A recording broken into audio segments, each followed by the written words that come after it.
She moved up to the bigger class, like older girls. I mean, she's good. Yeah. No. She was just fun. It's just this time. She did not. There's an invite only 4 to 7 year old class. She did not get invited to the invite only. So yeah, she was just scared of it the first time. She flipped out, and my wife was like, "You got the whole." I took her. She was fine. She's very good about, like, if you just prep her for something and you're just like, this is what the expectations are. Like, my wife is the same way. Throw her into chaos and she just explodes and can't handle it. But if she has time to think about it and like emotionally prepare herself, it's fine. Yeah, I'm the opposite of that. I'm just like constantly going through life, just like, what are we doing right now? I don't know. What are we doing? That's more secret. I already gave. I know, but we've got photos, so we're doing a bunch of them. I literally gave him like. Are you serious? Yeah, but they're all going to be in order. It's going to be like 66 or 80 I just photos. gave him like 5 sheets.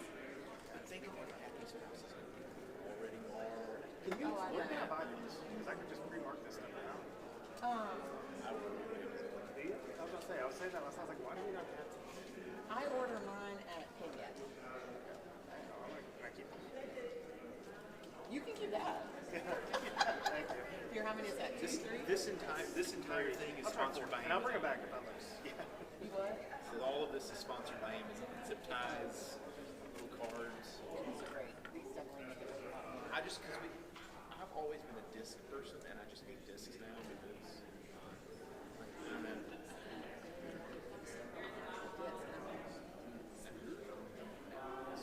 Well, that's the problem. Is you put it in the sleeve, and then I've always put it on a jump drive, so I never try to put the disc in and wait for it to spin up. So your weight doesn't be as much. So I thought, well, if I'm just going through the common circumstance of making an exhibit of it, like we'll just put it on a jump drive and plug the actual jump drive in and do it that way. So,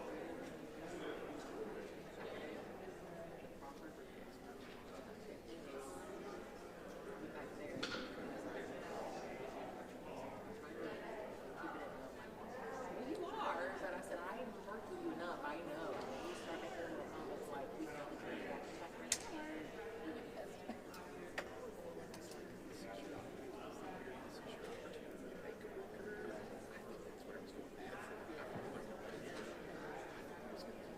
when he was like, are there any? I thought that was a problem. To be like, here's a couple magic words I gotta learn. Yeah, he's trying. I called it a couple times, I think. Well, now there's some other things. Yeah. He's impressive. He was pretty good. I like his presentation was good. Like the way he sort of synthesized it all. He won't come in. Call me if you have any questions.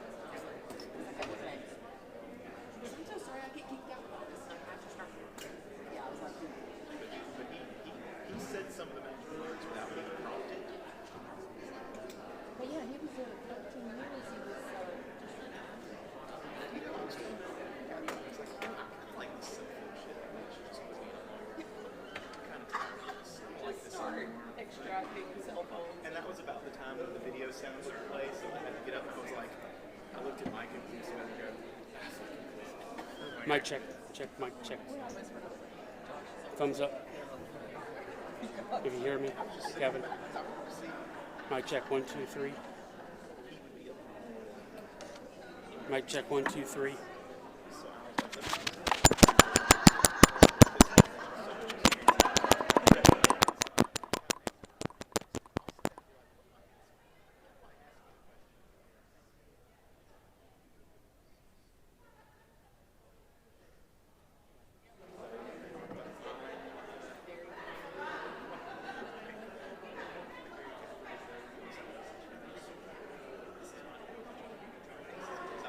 walk up there and like just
one of your clients with a loan? Can you kind of tell me what those arrangements of that loan were? The client wanted to help out someone to start a new business, so he lent them $5,000. Are you aware of who these people that the money was loaned to were? Yes.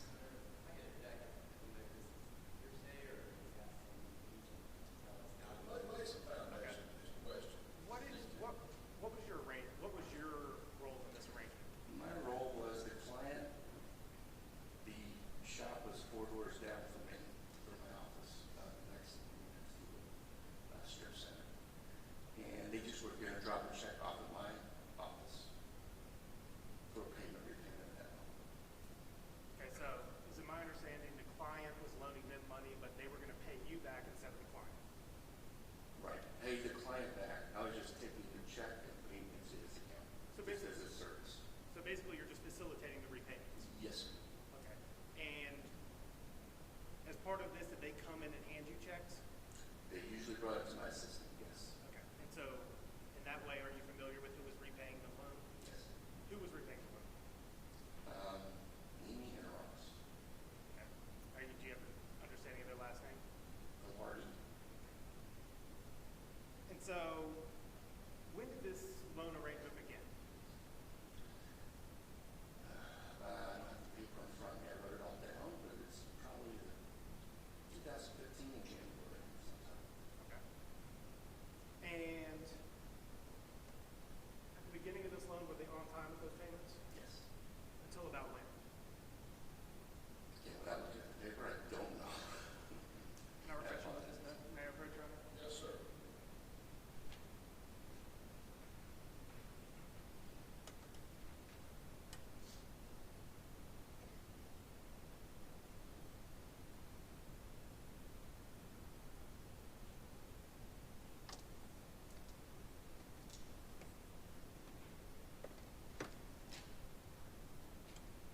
Can I show them these, Your Honor?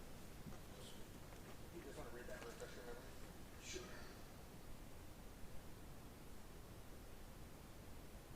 That in. Just read it, then I'll take it through.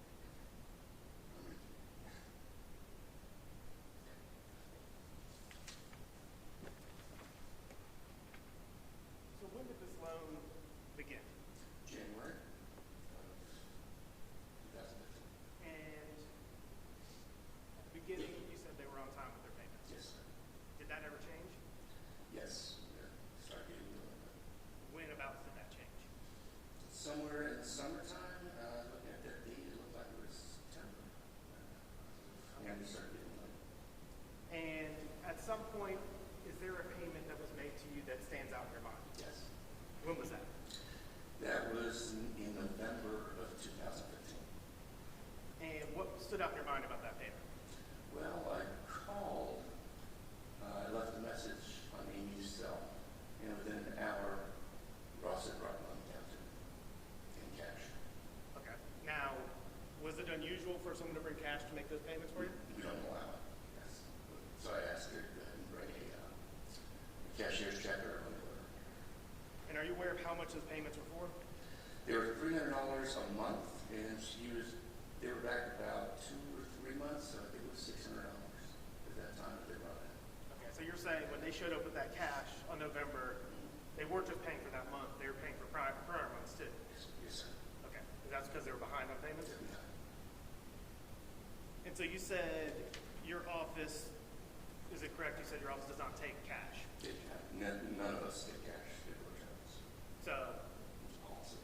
then none of the prior payments could have been made in cash either? No, they were making check.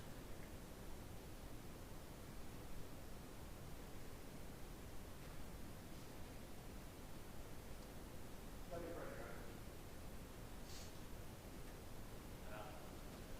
All right, so no cross-examination, any objection to this witness being excused? Thank you, Mr. Lewis, for your excuse.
a scene, how would they divide the labor?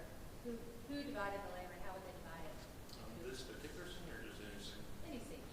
Any scene we usually dispatch or dispatch. If it's just a minor scene, then we won't have the supervisor just do their own thing. If it's a major scene, then we'll have a supervisor on the scene that tells what he wants us to do. Or who to go where to do what. On November 2nd, 2015, were you working that day? I was. And did you get notified by dispatch? I don't remember who called me, but yes, we responded. Okay. Were you responding to a major scene or a minor It scene? was a major scene. So at a major scene, how many people would respond? On this particular, I think it was everybody that was working. I believe, if I remember, it was on Monday, and so we had a couple people that were off because they were the weekend. So I think it was whoever was working responded. Okay. And do you remember what time you responded out to the scene? I don't remember what time. It was probably mid-afternoon sometime. What was the first thing you did when you got to the scene? First thing I did is I was instructed, I believe, to take photographs of Amy Vilardi. Who were they? Did you know at the time? I didn't know. I believed, I was told that they were residents of the home behind where the victims were found, but I didn't know that.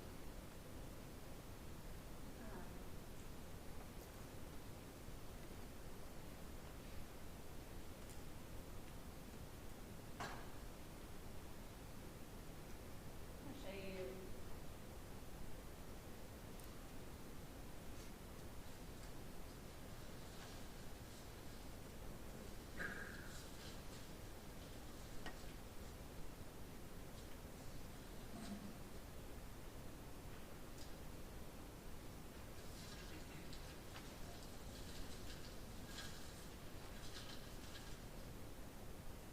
I'm going to show you what's been marked as State's Exhibits 67, 68, and 69. Do you recognize these photos?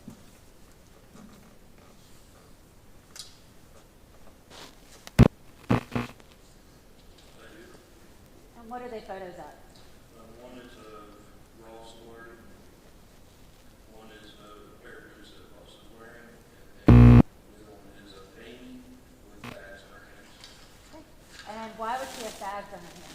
It's pretty standard procedure to put bags on them whenever we're working the shooting death, to collect GSR so we don't lose any evidence, especially since it was raining in the pictures there.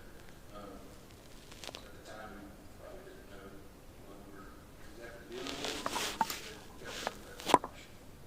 And you did this first, and you hadn't even been in the scene at this point. Correct. Your Honor, at this time, I'd like to move State's Exhibits 67, 68, 69 into evidence. Any objection? State's Exhibits 67, 68, and 69 are admitted without objection.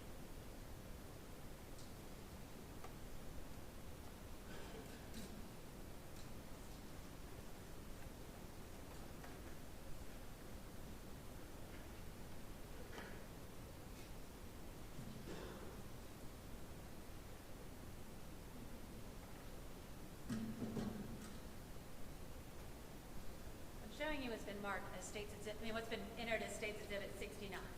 If you would, you were kind of explaining it to me when you explained to the jury what they're looking at. Yeah, okay, so this is a picture of Amy, and she's got some paper bags over her hands, and that's just to preserve any gunshot residue that may be on her hands. And other than that, what is the purpose of this photo? We just photograph witnesses or people who may have been present during the time, and standard procedure for us. I'm showing you State's Exhibit 67. What is that a picture of? That's a picture of Ross Vilardi, and it appears to be inside the single trailer.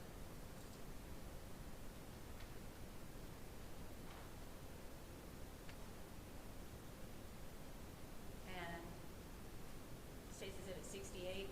Those are the boots that Ross was wearing. To be clear, at this point, knew nothing about what you were going to find inside the scene. Correct.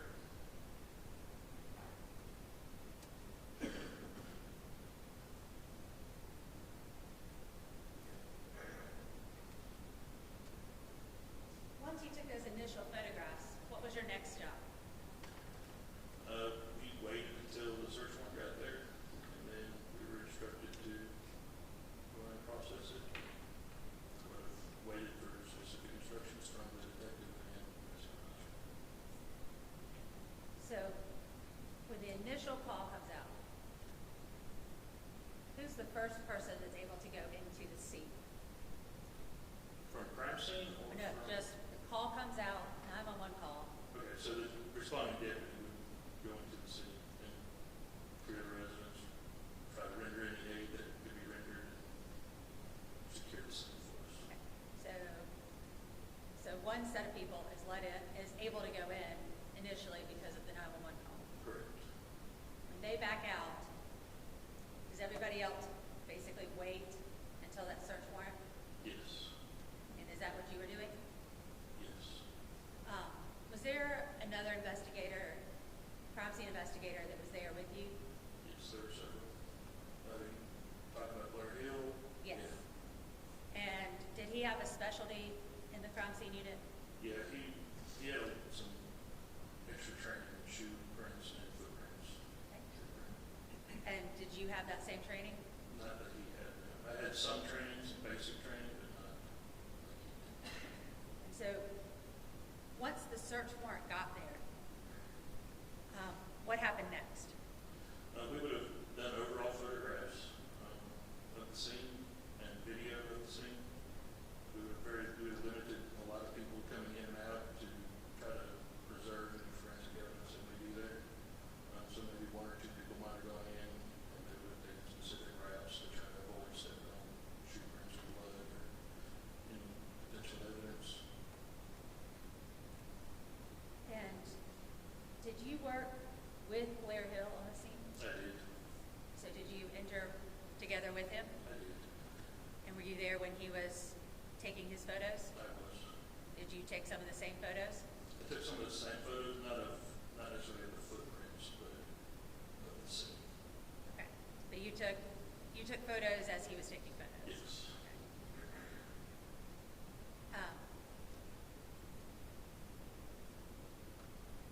Did you do anything as far as the victims are concerned? Yeah, we did gunshot residue on the victims. And we would have assisted. We would have been there present with the coroner. He processed the victims. I'm going to show you what's been marked as State's Exhibits 70 through 117. Let's see if you recognize these photos.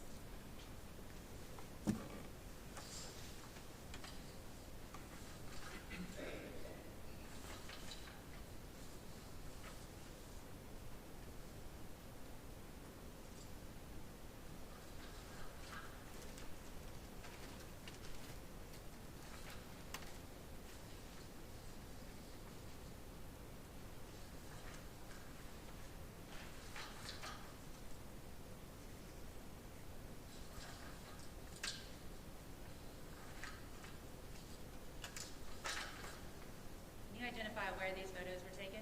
These were inside the double wide trailer where the victims were found. And you said you took pictures.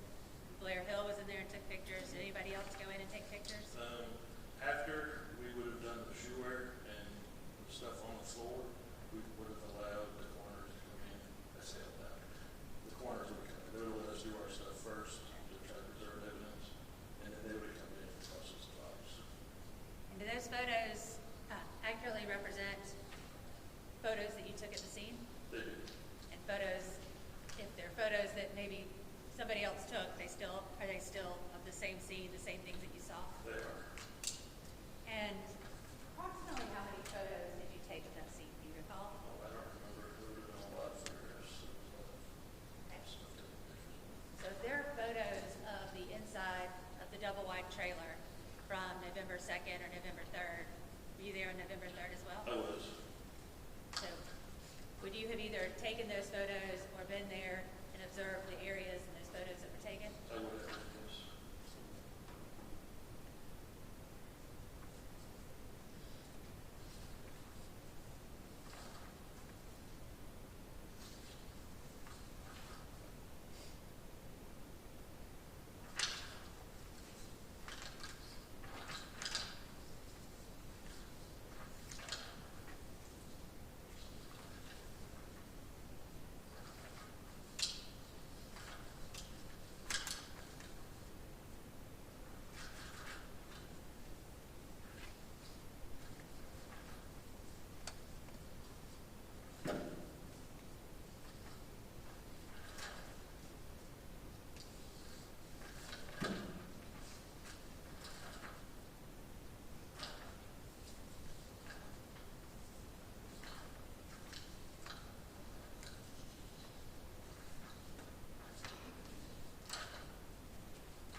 Honor, at this time, I'd like to admit State's Exhibits 70 through 117 into evidence.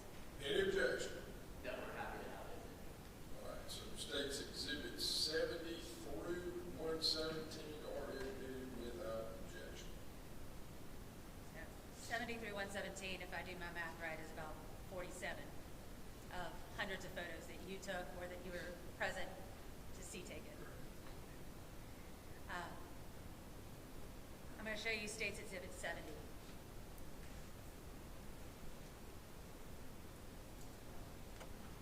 said you began by taking Overall photographs. overall photographs, and that begins outside? It does. Okay. And so how do you go about taking those photos? Just stand outside and take a picture. And you would go all the way around the house and the property.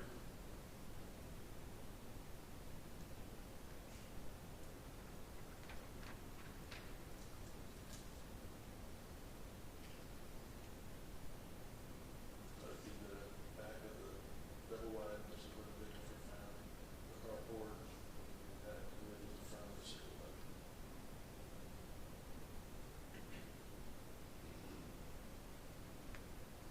And as you go into the residence, do you have any specific direction that you go or how you photograph when you do that? We usually just start where I enter.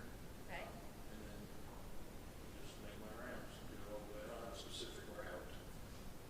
Obviously, in this case, we're going to try to avoid any bloody areas, so you're not stepping in blood. We're going to try to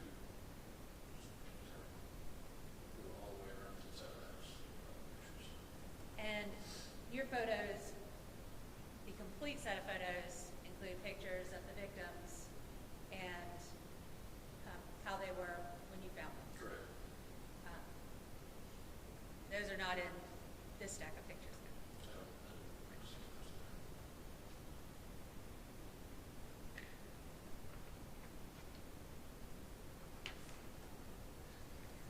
I'm going to show you State's Exhibit 75.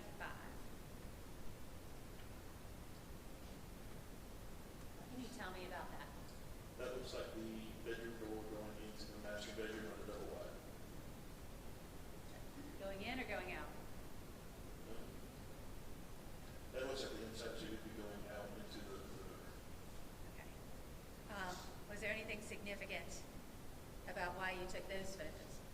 Yeah, there was some blood on the door, and one looked like a partial fingerprint.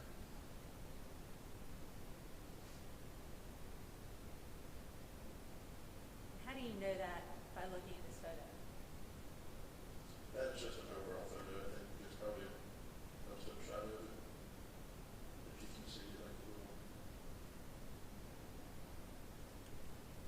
you get a close-up. There's a better shot of it, but there's blood on the door. It's just stuck to it. And how do you mark that? I just used a little sticker with the scale on it, and then labeled it BS for blood swab, and then whatever number we took a lot of blood swabs.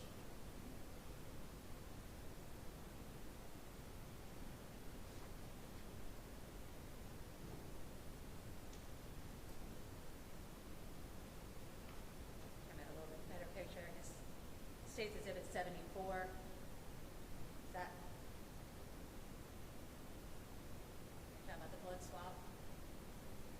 You can see the blood there. And there's something on the other side of that. Okay. And that's your handwriting, your sticker? Yes. Okay, and what does that signify? The sticker. Yes. It's for blood swabs where we would mark the blood swab. Where we took the blood swab, if we saw something that looked like blood, we would put a sticker next to it, and we would swab that blood with cotton swab. Okay, and would you do those swabs before you would try to treat the area to see if it developed into anything more? Yes. You do the swabs first, Yes. okay? And then how would you treat the area? If you're trying to develop a fingerprint, make it look better, you would use a chemical called LCD, the river survivor. Okay. And what does it react to? I believe it reacts to the proteins of the blood. I'm going to show you State's Exhibit 77.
appear to be that door?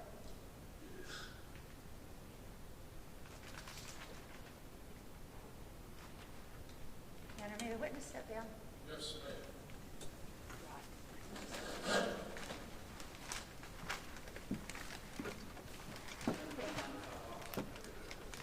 Yes, sir. Good look. You could, if you could just unwrap enough to show that we were just looking at the door.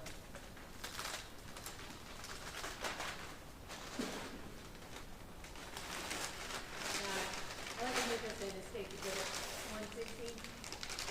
What number was that? State's Exhibit 116. Any objection? Not at all, Your Honor. State's exhibit number 160 was admitted without objection.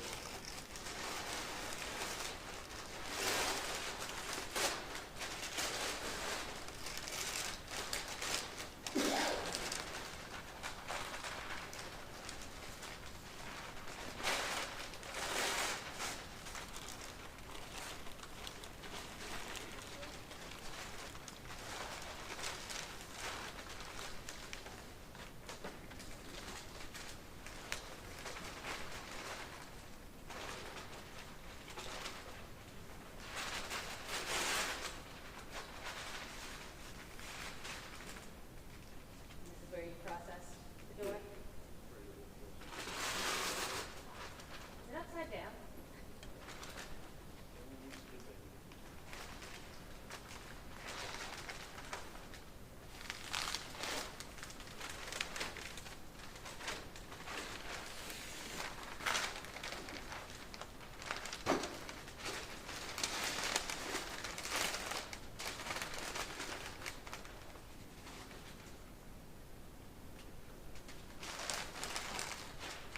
Is that these are the same markers that we were just looking at in this picture? Correct.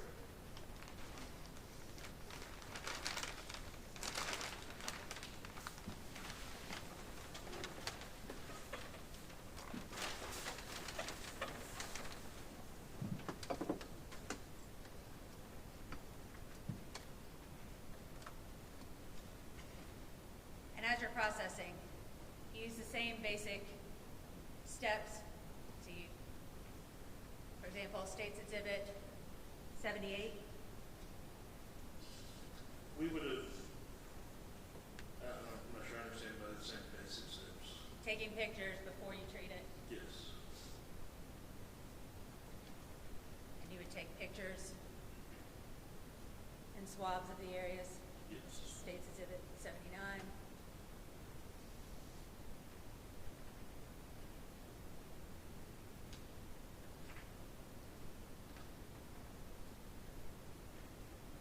State's Exhibit 80.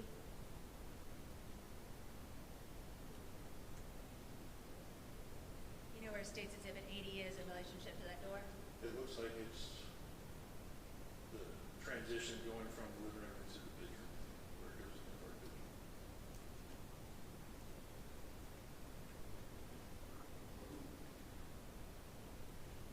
And then State's Exhibit 81.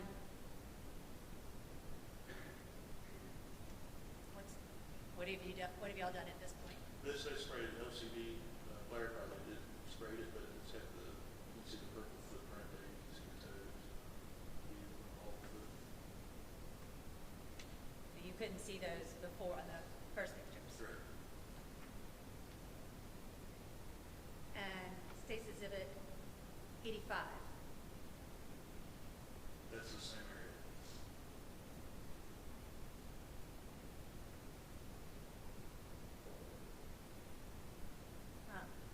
We had talked a minute before about these stickers. This is something that you put on there. Yes. Okay. And what's the significance of these stickers? That's where we took blood samples. Different fluid levels.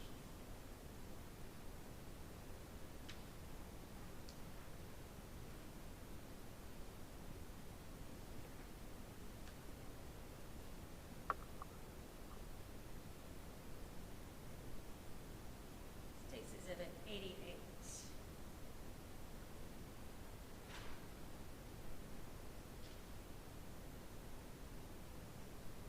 Yellow markers. What is the significance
State's Exhibit 95.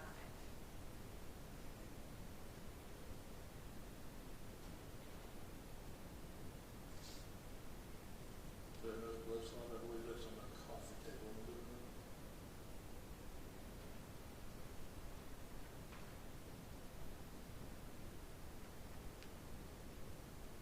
And State's Exhibit 97. More blood droplets. It's on the hardwood, so I believe that's in the living room.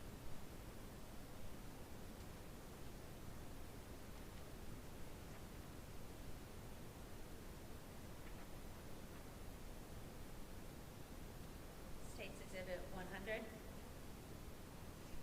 That's a blood transfer on the wall going into the main. Okay.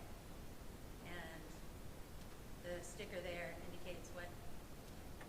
Where you swap the blood.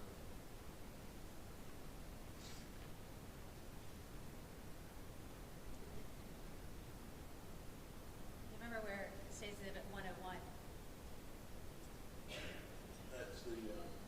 That's the closet in the master bedroom. And did you think there was anything significant that you were taking a picture of there? It looked, to me, it looked like it had been gone through and ransacked a little bit, Okay. and the shelf was broken.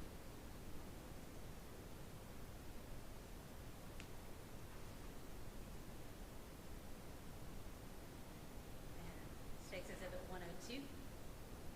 That's the bathroom in the master bedroom, or the master bedroom. Was there something significant about the photos in the master bathroom? Yeah, we found like a white firebox stashed back here behind the shelving unit.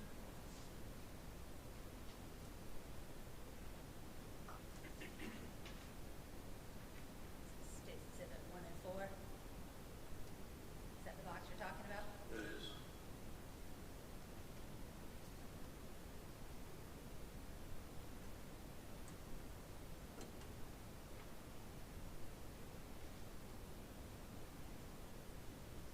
And did you open that box? We did.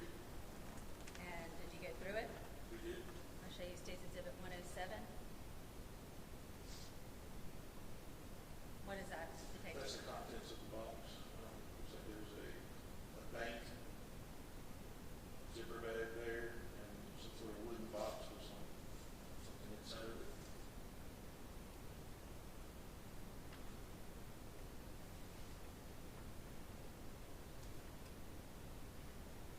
State's Exhibit 109. It looks like cash found in the money zipper bag. And State's Exhibit 110. Looks like jewelry inside the box. And you're taking these and documenting them? Correct.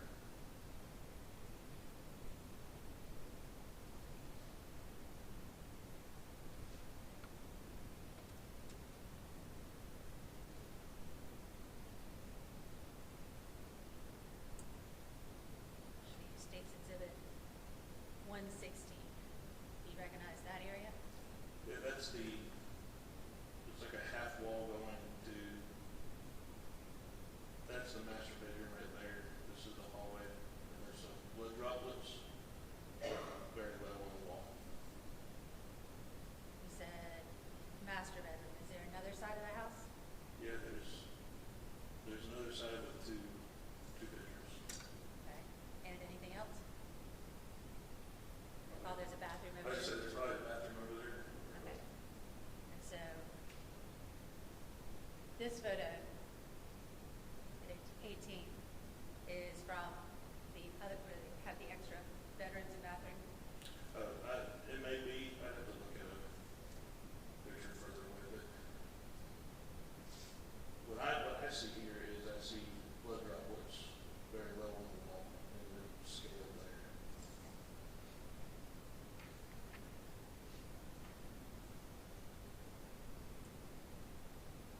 Do you recall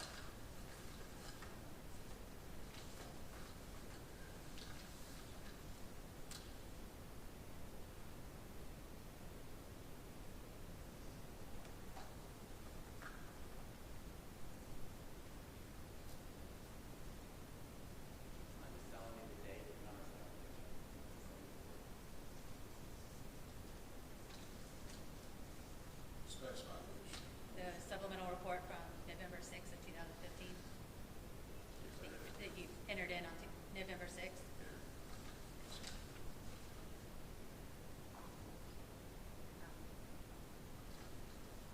I'm going to show you State's Exhibit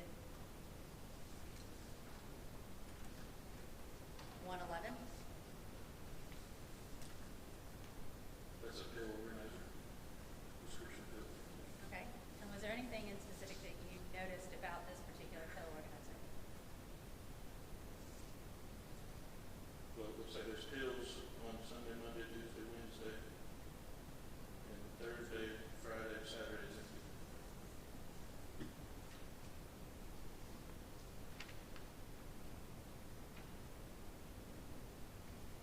Now, you said that you took a lot of blood swaps. Correct. By looking at your report, can you tell the jury the areas of the house where you took the blood swaps?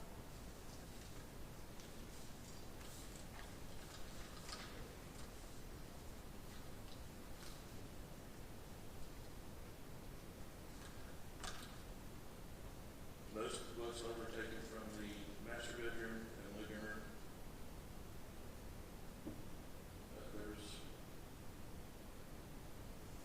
There's some I took from the small bedroom next to the small bathroom. So on the other side too, there was some blood swabs we collected. The couch, the living room. So, blood swabs, 26, 27, 28. Where were those from? The blood swab 26 was from the doorway in the middle of the bedroom. Blood swab 27 was from the wall in the hall by the small bedroom. 28 was from the hallway by the bathroom, and 30 was from the back of the rocking chair in the living room. You took a couple from the back of the rocking chair in the living room.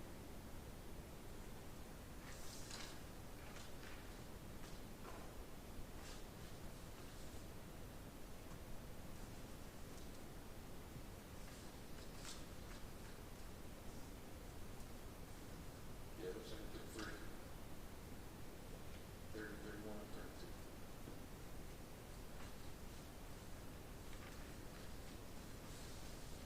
Once you took the blood swabs, what did you do with them? After you get done swabbing, you put them in a box, and then you would seal the box, and we would transport them back to the office and enter into evidence. Okay. And where do these swabs and boxes come from? We just have it in our, Are they in a kit? no, we make up our own kit. We have Okay. syrup swabs and oxygen and distilled water. That's how we collect groundwood. Okay. Can you explain that? The process of doing it? Yes. Yeah, so you get a box, and then you would take a cotton swab, put some distilled water on it, and then you just swab the blood as much as you can get on it, put it in the box, and it's got a little sticky peel thing, and you seal the box, and it goes into storage until it gets sent off to the lab. Okay. Do you write anything on the box? Yeah, I'll write like the number. In this case, I had like blood swab numbers, and then I might write where it came from. And do you put your initials or anything on those boxes? Yeah, once it's sealed, I'll put my initials on it. And they're taken to evidence? They are. Is that what you did with all of these? It is. And after the blood swabs, what did you do next? After we got all the blood swabs, we would have brought in the detectives to come in and help us search for stuff they were looking for. And we would have photographed it. Okay. And how many people came in to help you look for it? I don't remember exactly. What was your role in the searching the double wide? Once the forensics part was done, then my role was just pretty much documenting anything that the detectives may or may not want for their case. And I would document it, collect it, enter it into evidence, and transport it back to the office. Okay.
are photos. I know, 114 and 115 are items of evidence, and then 116 is a photo. We just admitted 70 for 117 as photos. So 114, 115 not photos. 114 and 115 are not photos, Your Honor. Mr. Chairman, have you seen these? Yes, sir. Oh yeah. Okay, all right. So 114 and 115 are not in evidence at this point. But I don't have any of that. Okay, all right.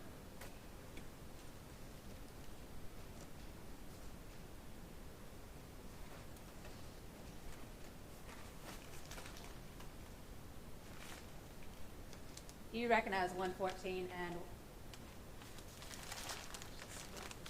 115? Some items that were collected.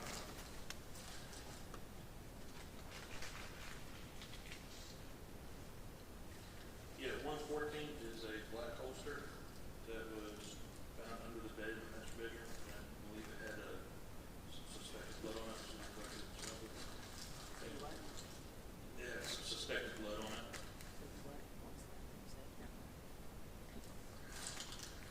115 is it's a clear bag with money bags. We found that in the filing cabinet in the master bedroom. Okay. Got it. This time, I'd like to enter in.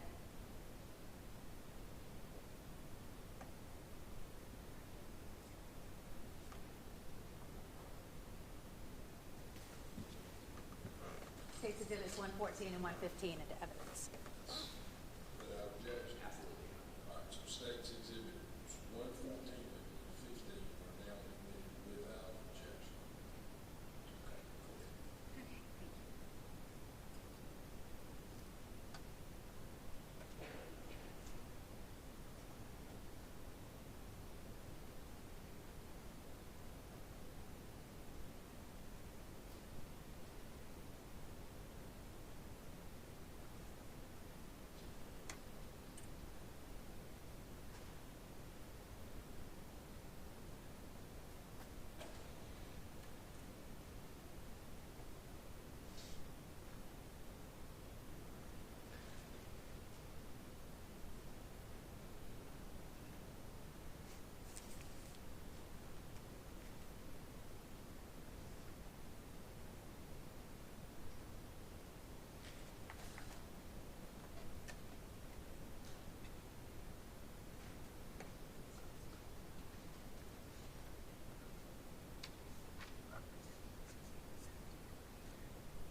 to show you what's been marked as States Exhibits 118 and 285.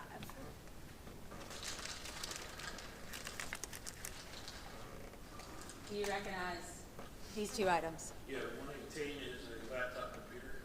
It was found on the desk in the master bedroom. Okay. And 285 is a Clorox bottle that's found in the kitchen sink. Your Honor, at this time, I would ask to move 285 and 118 into evidence. States Exhibits 118 and 285.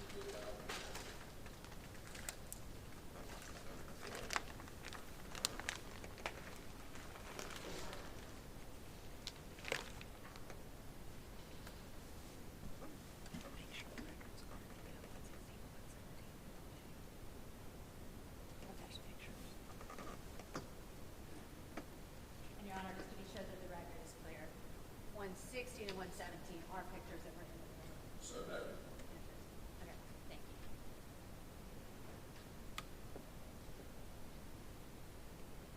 Do you know where that Clorox bottle was found? Yes, it was found in the kitchen sink. Okay, and did you process that in any way? We did, I know the lid, we did a DNA swab on it. Okay. Can you open that piece of evidence?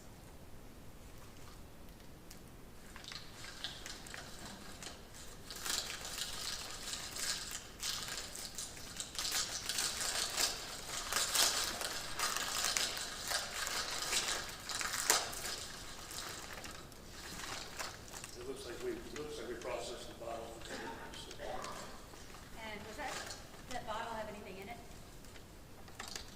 Does it now? No, it's empty now. Did it have anything in it? I don't believe so. I believe we Okay. collected it empty. Gotcha. Thank you.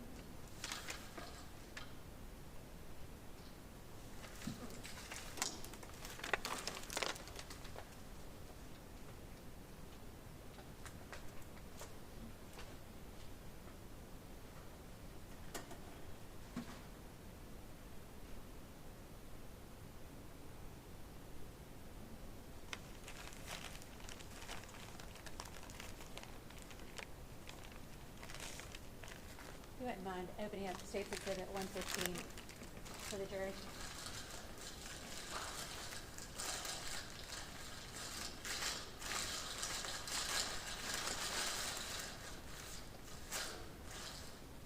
And what are those?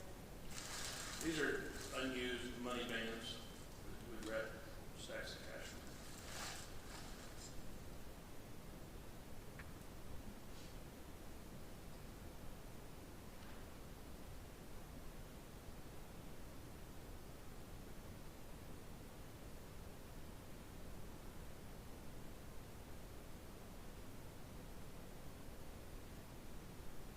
Once you are done collecting the items, bagging them, and what did you do with them next? I'm sorry, what did we do next? What did you do after you bagged the items in the home? We didn't enter them in evidence at the office. What did you do next? I'm not sure In where this, we're at. in this case, After I'm done with the scene, after you're done with the scene.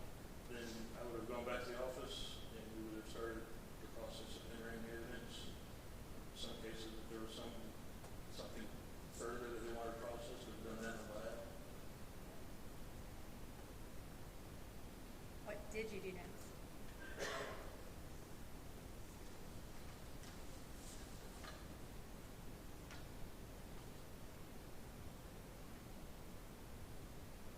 I'm not sure if I was like, what did we do next after the scene? So is this the end of your involvement in the case? Once the items are collected and swabbed and put Once in the forensics is done and they've been collected and entered and I've done my report, then unless they ask for something specific, my involvement is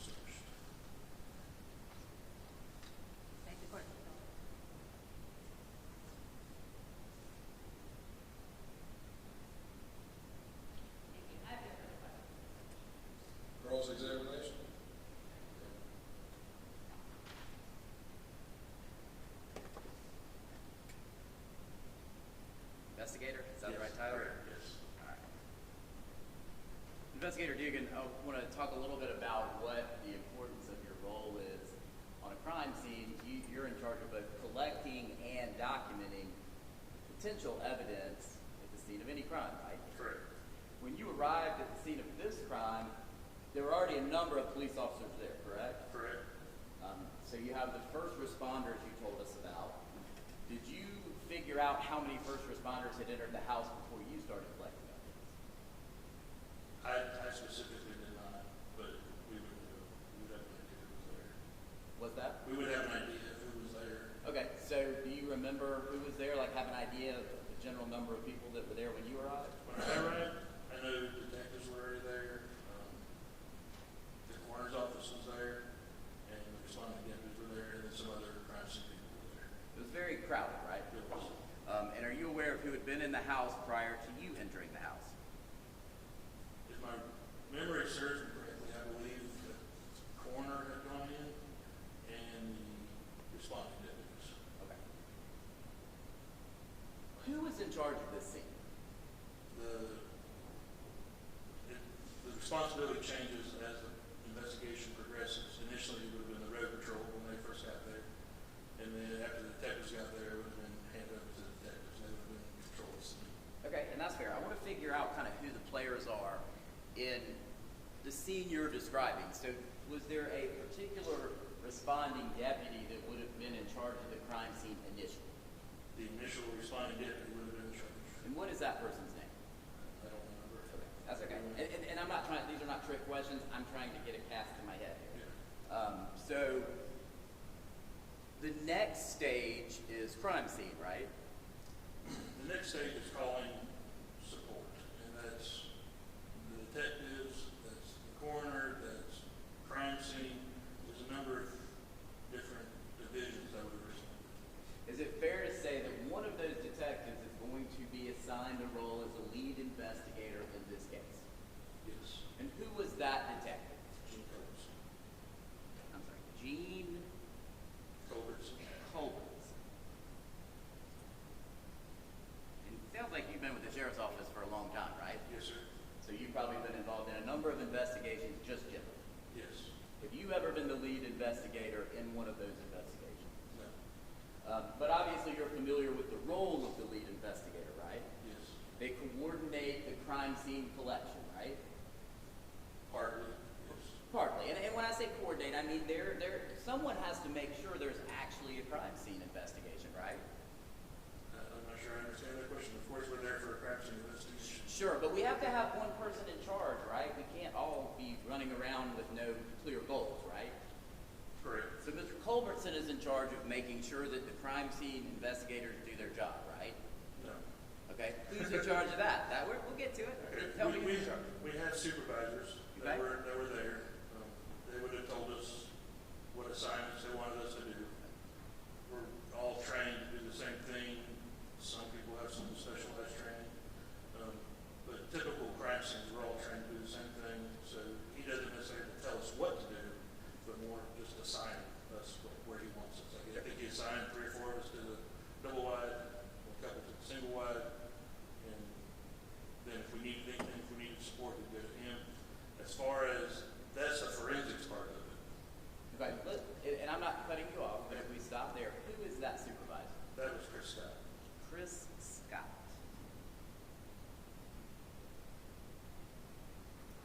Okay. So Mr. Scott assigns you to go into what we'll call the double wide, right? Okay. Is that fair? Yes. Okay. You didn't go in the single wide. The only time I went to the single wide was when I first responded and took pictures of Ross Alert. Okay.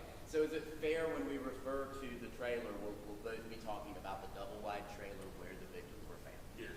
Okay.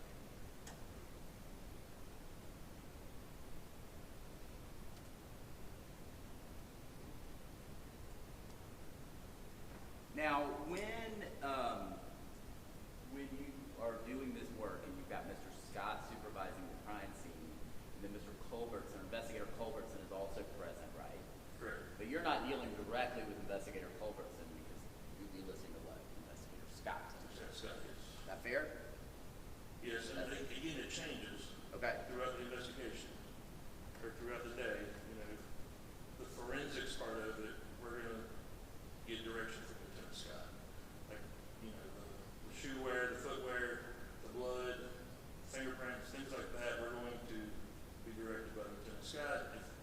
questions, we'll go to him. If we need something, we'll go to him. Once that part is finished, and the investigator come in to do the search for additional evidence, then you'll have a detective that would know, have details about the case, so tell us kind of what they're looking for. Okay. And there's a couple of facets to your role that are important, right? Because you are collecting evidence, but there's a lot of things inside this trailer, right? Yes. So you also need to have some understanding of what might be significant to your investigation, right? Correct. So that's sort of general and specific. In other words, your training as a crime scene investigator has given you the ability to recognize important pieces of evidence inside a residence. Correct. But then specifically, because you know a little bit about the case, you're also looking for things that might specifically be important to your investigation. Correct. Okay. Let's talk about some of the things that you saw. So the LCV, that's you said leucocrystal Violet. Leucocrystal violet, and that's blood goes all over the place, right? Yes. And we see on TV, they come in and they shine the blue light, and all of a sudden we can see a lot of it, right? Correct. And that's actually fairly realistic, isn't it? Yeah, except the leucocrystal violet, you don't need a special light. It just shows up. And what that's doing is, like, if we, and a good example is,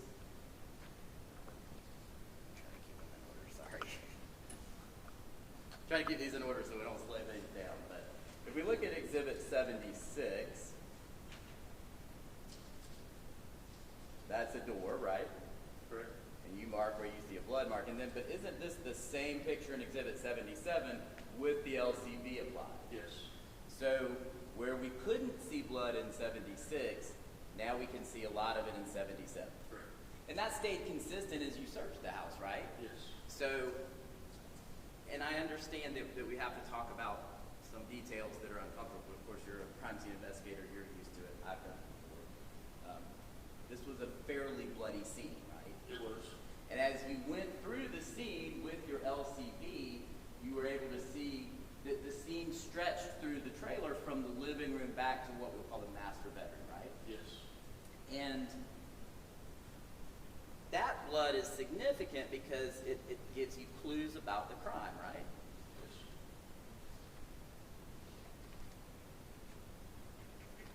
I'm going to show you Exhibit 85. That is also blood that LCV has been applied to, right? Correct. And what that is now showing us are, at least to the naked eye, to the non-experts, looks like footprints, right? Correct. And it looks like if we see what's happening with those footprints, they're going in both directions, right? Yes. So they, at least, from your crime scene experience, would reveal that someone both walked into that door and came out of that door, right? Yes, or at least turned around there. And there isn't one of the victims found inside that room, inside that door, right? Correct. So we can draw the conclusion from the crime scene that someone walked back out of that wasn't a victim, right?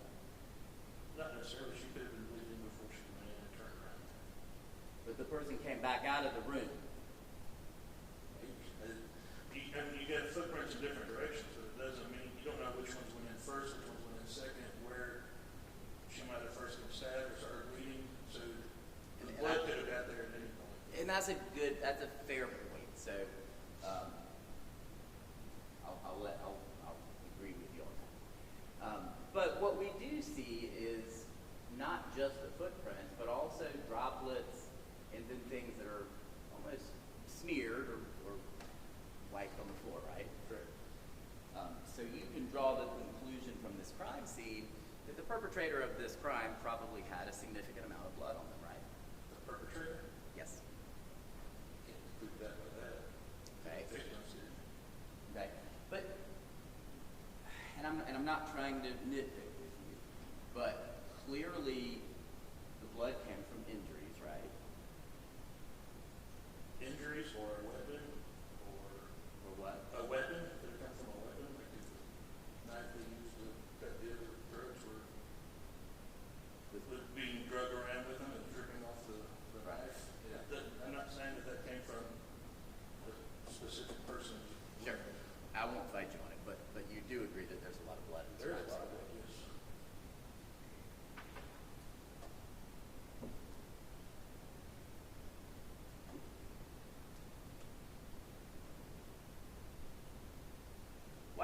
taking blood swabs in different places? Well, for a number of reasons, we're trying to see if there's any blood from the perpetrator, if they cut themselves during the attack. There's some blood that doesn't belong to the victims that were found there. Okay.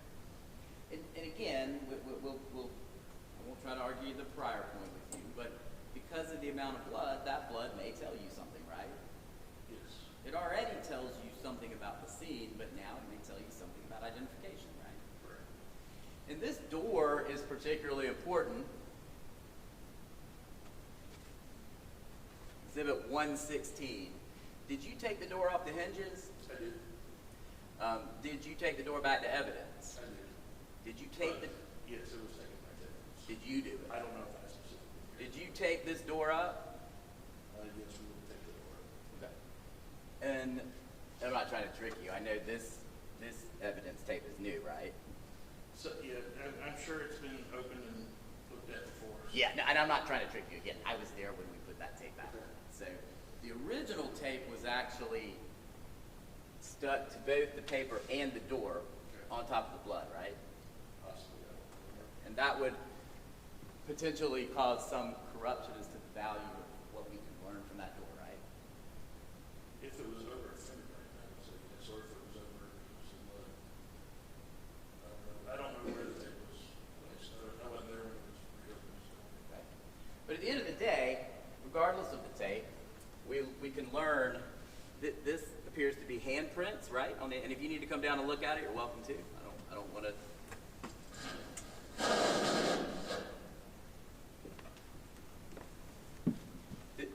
This right here appears to be handprints, right? Yes, for the finger. Okay.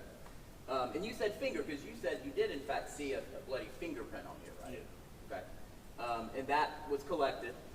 So when it's in blood, you can't really collect it other than we collected the door, so we put a photograph in. Right. But you can photograph the ridge lines and the things you need to identify a fingerprint, right? Correct.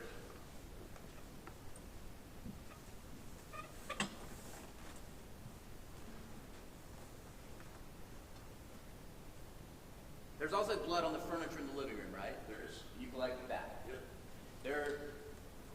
We've unfortunately had to see there were numerous pools of blood in there. Did you also take swabs of that? Or that may have been more obvious because of where it was. But did you? Yeah, we probably swapped some. Okay. I can't be specific on Okay. what pools of blood we swapped from. Now, 114 we called a black holster. So, Your Honor, I thought they would have opened this, but I don't know what the process is for me to. I don't want to. That makes more sense. Why don't you open 114 for me? Don't want to end up on a form anywhere, but I.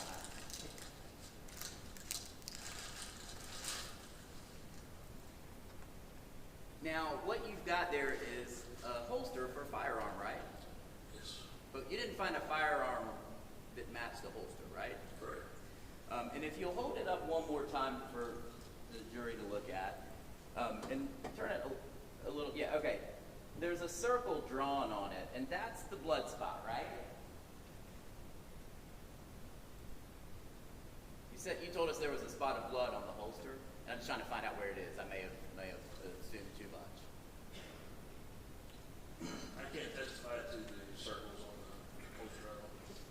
If we have a picture from the scene, I don't know if they were there, or if they got sent to a lab and they did it, I can't testify to that. And Your Honor, I didn't ask earlier, but if it's okay for me to approach the witness, Yes. I apologize for leaving that out. You've got 30C, 30B. I'm going to take a guess. Somewhere there must be a 30A, but could be wrong. I don't. Inside. Okay. All right. So did you collect that evidence? I collected the evidence. I don't recall, and I would have collected the blood swab. Right. It's listed as 37. I don't know where. I can't testify to these other. I don't know if it got sent to the lab. I don't know where those came from. Okay. But my question is whether you were the person who identified the blood on that holster. I would have. Yeah, when I collected it, I would have said. And I'm sorry, I'm I think I was not entirely clear with that line of question. I'm not asking you about what we did down the road. I'm just talking about what you collected on the scene and what you found in the master bedroom where one of the victims was located was a holster with blood on it, right? Correct. And that holds significance to you because when you have both gunshot wounds and blood and a firearms holster, that has evidentiary value to your investigation, right? When I find a holster and a gun, or just a holster, I don't understand the question. So when you find a holster on a scene where there's gunshot wounds and the holster has blood on it, that would have some value. Yes, yes, yes.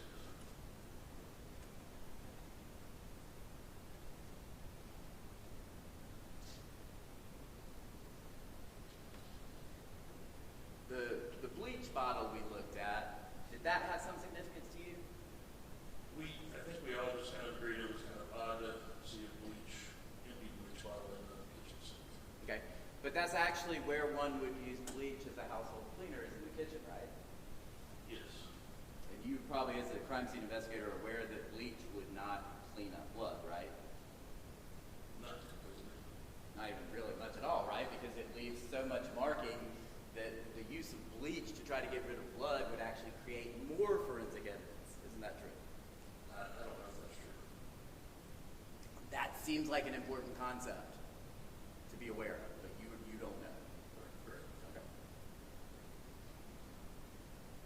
The pill organizer you found, did you identify any of the pills that were in that organizer? We did not. Okay. Let me ask you about these money bands, and I'm just so that I'm being fair to you. We heard another witness that talked about the significance of the color of the band. Are you aware of the significance of the color of the band? Of the color, no. Of the number on the band, yes. So are you aware that the American Banking Association requires consistent coloring of these bands? So for example, the purple 2000 will always be purple. Did you know that? I did not. Okay. Does that seem like important information when this has evidentiary value to understand sort of the full context of what's in this bag? But what the Banking Association is, Sure. I wouldn't know that information. Is that something someone else might have investigated and could talk to us about? I can't answer the question. Okay. When you were done with the scene, you told us that you went back to the office, right? Yes. And I'm sorry, I skipped something. I want to talk about Exhibit 104.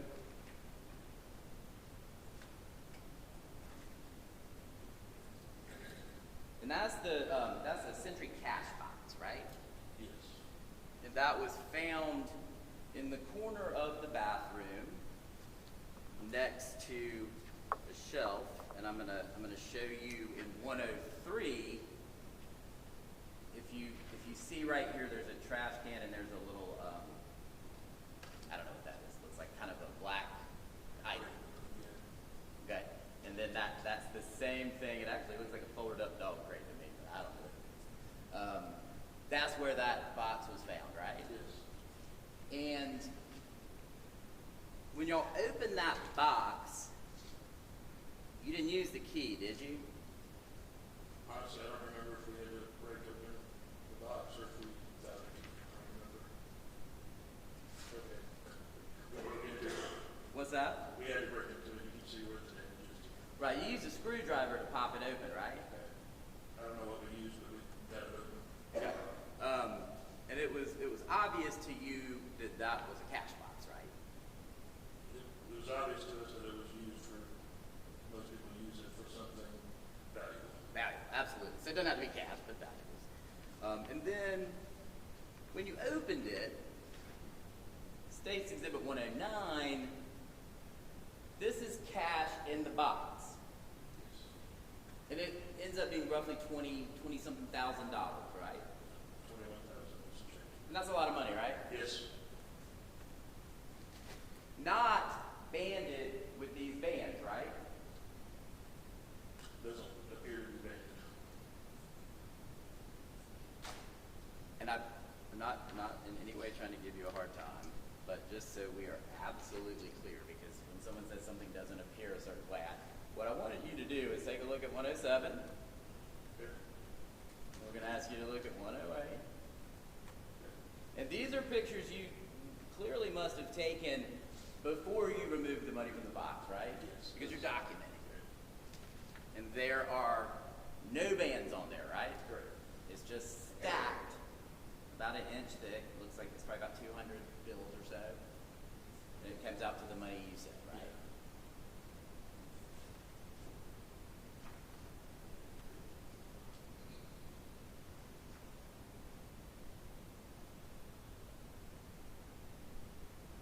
Darn, it'll be just a second. I'm trying to be efficient.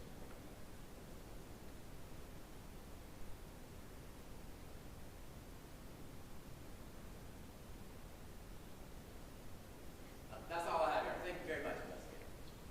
Any redirect? Thank you, officer. Any objections to witness statements? Officer, you are excused. Thank you.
Hang on.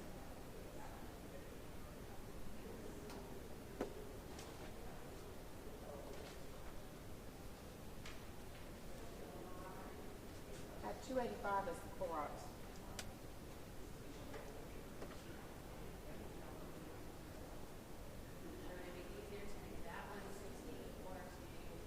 No, it's going to be easier for you to whatever you have marked as 160 over there.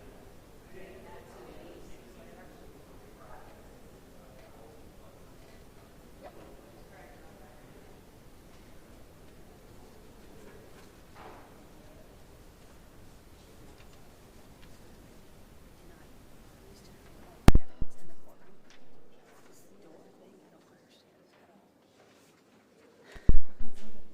I don't know. Bring it in the court. Get it behind the door. Bring it in the court. Why don't you bring it in the court? I don't know. I don't know the Okay, I'll help you with that. We'll figure it out. This is driving me insane, if you can't tell. So, 286 was the last one, right? Yep, you're going to be at 286.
Whatever she wants.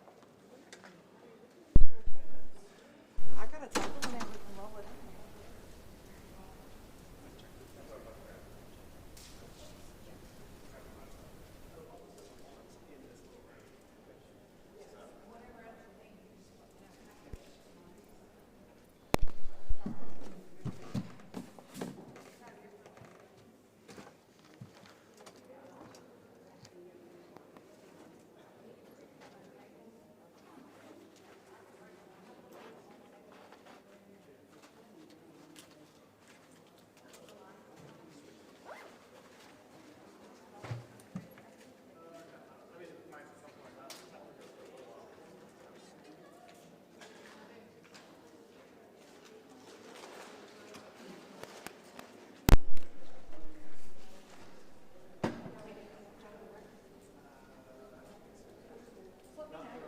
I'm happy to help, whatever I can do.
I used this the other day. I used the hard line the other day.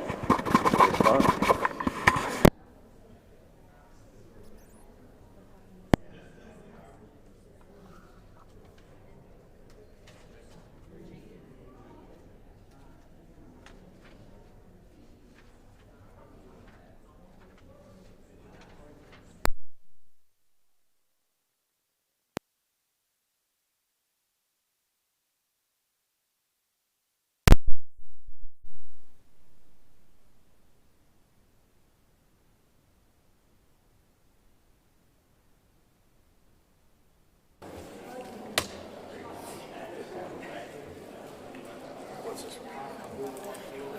That is the courtroom.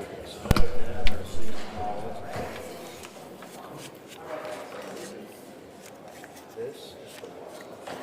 That will be on two. Two things now. Yep.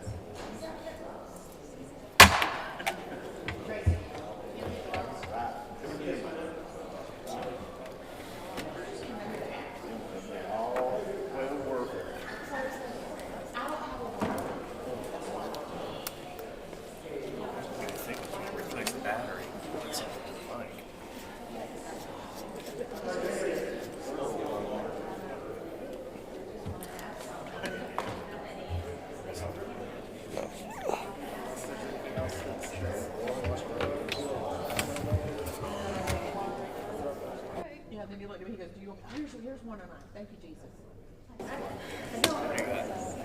No, I don't know where it is. It's no longer where it was. So I'm just gonna. So hopefully this. Try to pick up that. You want to take it off of there and put it up there?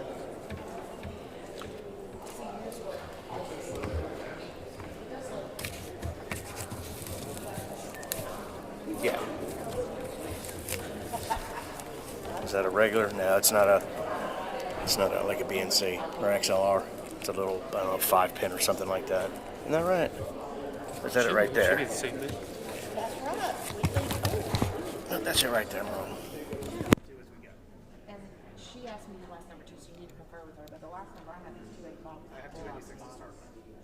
I'm going to start at 286. Yes. For new ones. Yes.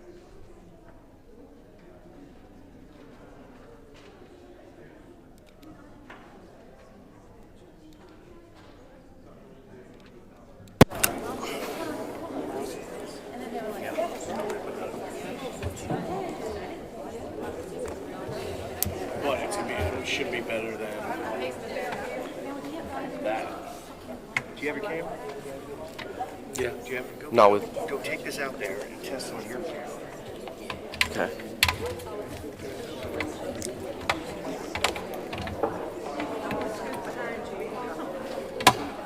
It's out in the car though. Yeah, I got mine. Are you good in here?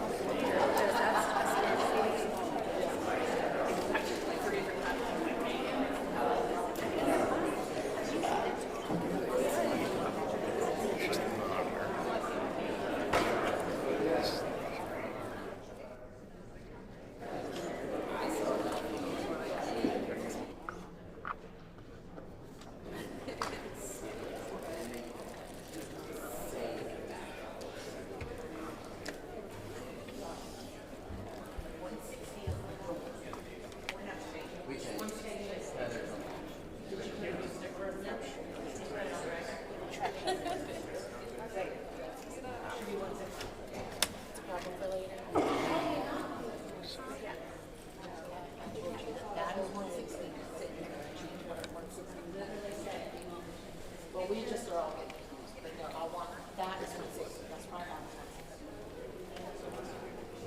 Whatever y'all already have marked as 160. It's not in your church. Yes. Oh, okay. I'll just change 160 to what?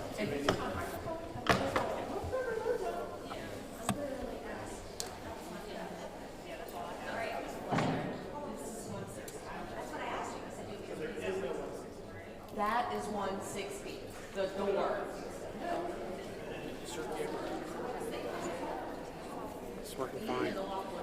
Well, I mean, it's not good to me. Just I know. put it right there in the.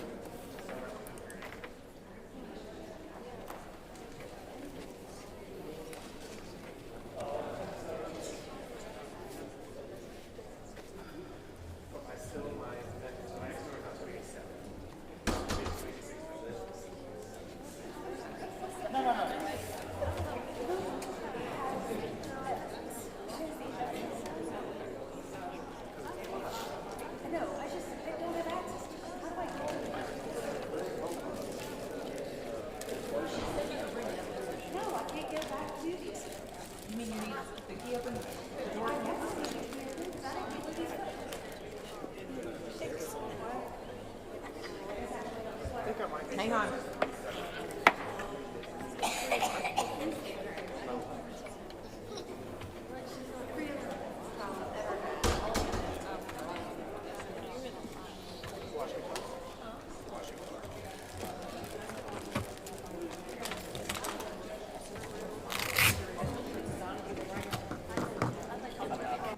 Test one.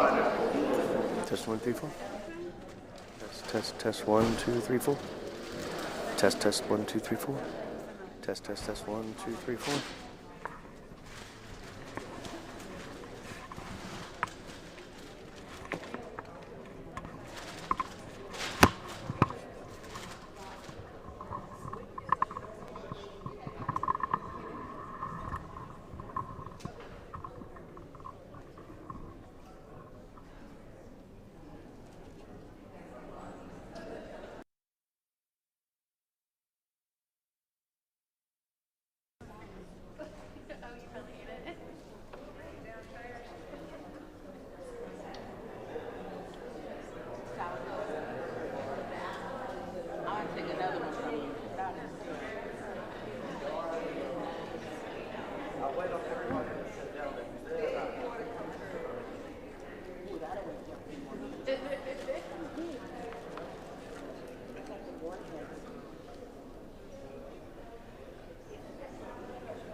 Just knock me right up to that. Give me a call out of the bag.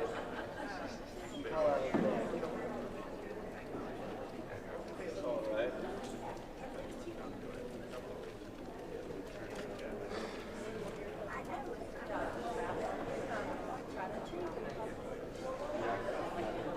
Which that was hard to do, hard to get that. I guess I'll matter. Every room's different. What they usually do is use an electric.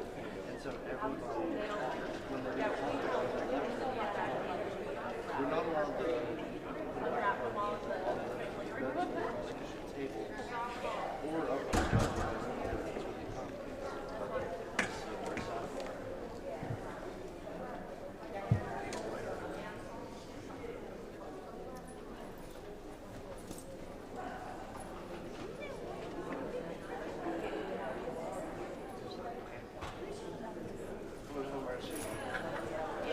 I don't want you in here too long. Running out. Yeah, it's not comfortable, is it? Well, Josh Rose is good. He's got some. They just go from different and nice plush leather hair.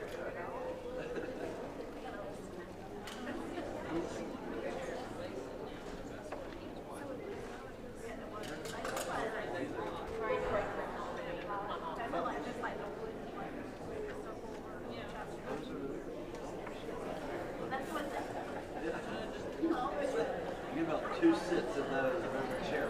The leg. Yeah. We call them summer chairs. They only go for one summer. Once the sun hits it, it's less.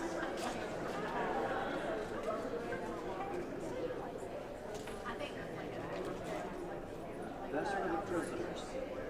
Yeah, so when they bring in the prisoners, or detainees, they're over there while we wait for people. And sometimes this courtroom's full, just people in it. Yeah. Yeah, when they bring them from the jail, they'll bring 25 of them home.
They're like, maybe when we fly here,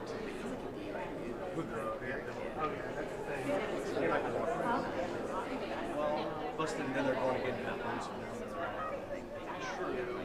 Are usually when there is one, This mic wasn't working. oh, it was. Because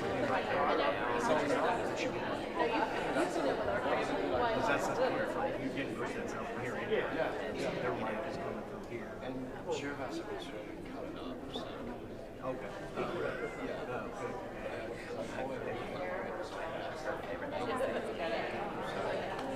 I guess that was yesterday. Well, this. Yeah, this is what really we've been pulled from this audio instead. You know, there's one mic kind of on sound on there. Special. Yeah, right. Iced tea. It's almost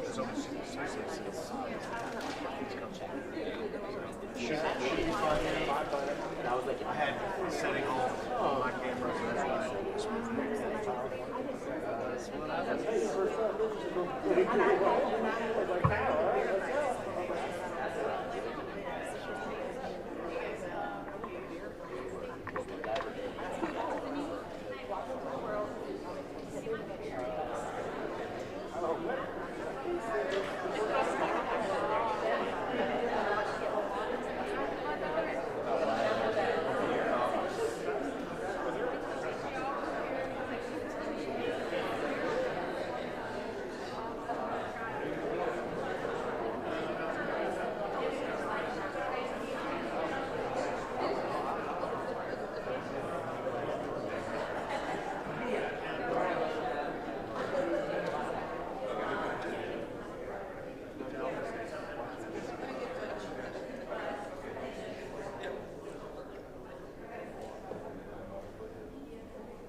Thank you. Be seated, please.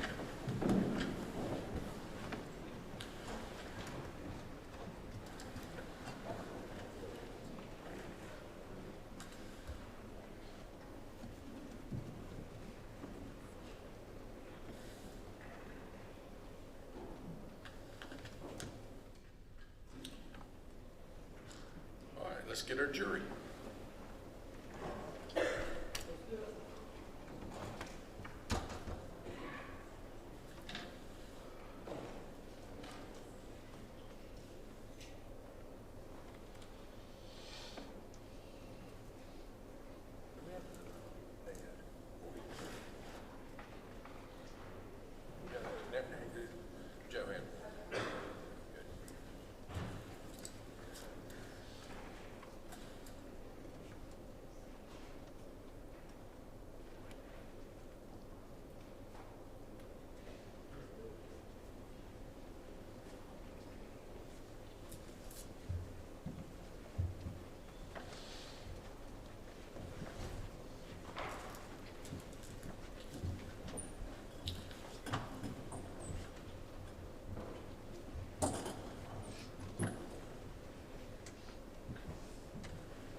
State, call your next witness.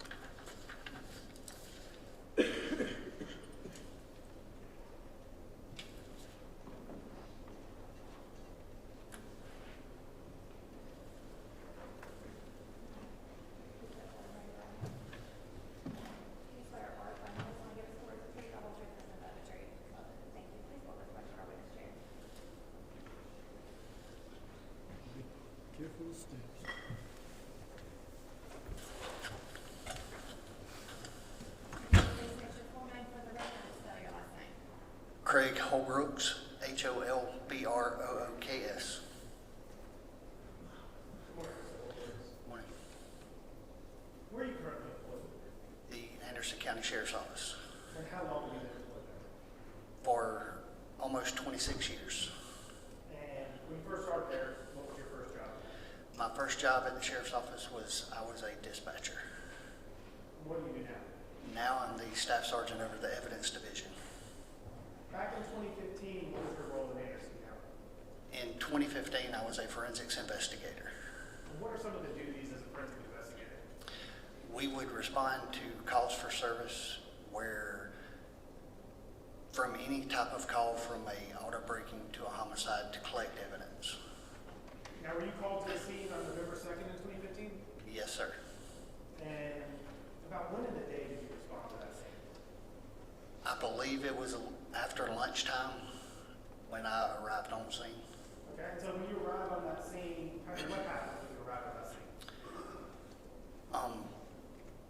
When I arrived on scene, there were several other forensics investigators on scene. There was several detectives, command staff, due to the call. I got with my lieutenant, Chris Scott, at the time, who devised a plan on how we were going to process the scene. Okay. And as part of that plan, did you get assigned something? Yes, sir. I was assigned, along with Investigator Pridemore, to process and execute the search warrant on the single-wide trailer behind the double-wide. Okay, and as part of processing that search warrant, what are some of the things you would do when processing that scene? In that instance, after I photographed the search warrant that detectives had obtained for the residence, I photographed the exterior of the residence, and then I would have went in and took photographs of all of the interior of the residence, then began looking for any evidence that was listed on the search warrant for us to locate. Okay, and as part of that process of the scene, you take photographs?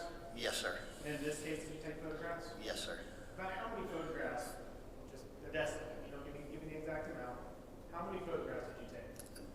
There was probably a couple hundred photos, maybe 100, between 100 and 200 photos. And we've reviewed those photos, right? Yes, sir. Your Honor, we previously met with counsel, got over these photos. I'd like to move State's Exhibit 119 through 159 as photos, Your Honor.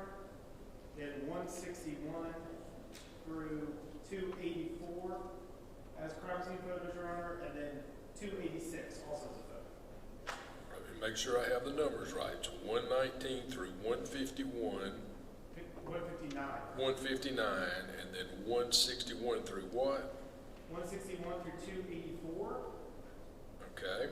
And then also 286. All right. Mr. Kendrick, any objection? We'll look at them together, no objection. All right, so State's Exhibits 119 through 159, 161 through 284, and Exhibit 286 are all admitted without objection. Yes, sir, Your Honor. Okay. Okay, so when you said you arrived at that scene, you said it was kind of in the middle of the day. Is this when you begin taking photos? Showing State's Exhibit 119, Your Honor? Yes, sir. That would have been one of the photos I would have taken. Okay, so what residence are we looking at here? This is the front door of the single-wide mobile home on the property. Now, is this the crime scene or is this the single one? This is the single-wide. Showing State's Exhibit 120? What are we looking at there? That's a larger picture of the front of the residence, including the Mustang that was in the driveway. Now, ultimately, you said you searched the single one. Did you also search that Mustang? Yes, sir. Those State's Exhibit 121, different side of the Mustang. What are we looking at here? That's the passenger side of the Mustang and the back of the double-wide mobile home. Okay, so what we're looking at here is from in front of the single wide, and that's the double wide right there. Yes, sir. State's Exhibit 122. What is this? That will be a picture from outside of the front door leading into the single-wide mobile home. Okay, And so when you take this photo, you're still outside the residence. Yes, sir. And what is this right here that I'm pointing at? That's the coffee table that was sitting in front of the couch.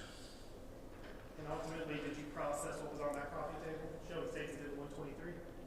Yes, sir. It was photographed, and then items of evidentiary value were marked with placards.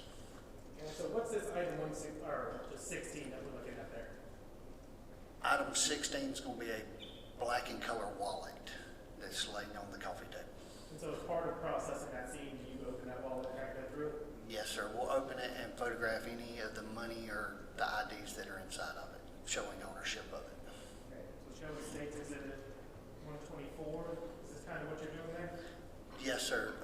Investigator Pridemore is holding the wallet open so I can photograph what's inside of it. And ultimately, that stuff's taken into custody, right? Showing exhibit 127? Yes, sir. So that will be the ID that was in the wallet and the money that was in the wallet, and the envelope to the side is the envelope that I would have labeled to place the wallet inside of for placing it into evidence. And did you also kind of lay out that money and count it? We spread that money out and to photograph overall how many bills there were. Show exhibit 128. Is that what's going on there? Yes, sir. And so what is the purpose of kind of spreading out this money? Why do you do that in terms of your job? That way we know how much, if we find a wallet or something that we're going to seize money and take money from a scene, we want to photograph at the scene of how much money we're actually taking. So that way there's no contradiction in someone saying there was more money in the wallet compared to what we have in evidence. So at this point, you're not actually taking this picture for like evidentiary value of serial numbers or anything like that? No, sir.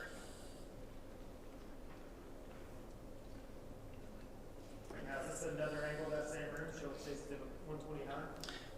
Yes, that would be stepping inside the front door and looking to the left down the hallway and through the kitchen. And what is this right here that we're looking at? That is like a entertainment stand under the TV. So do you, as part of this, you kind of do an overview, then you kind of go into spaces and examine them more carefully?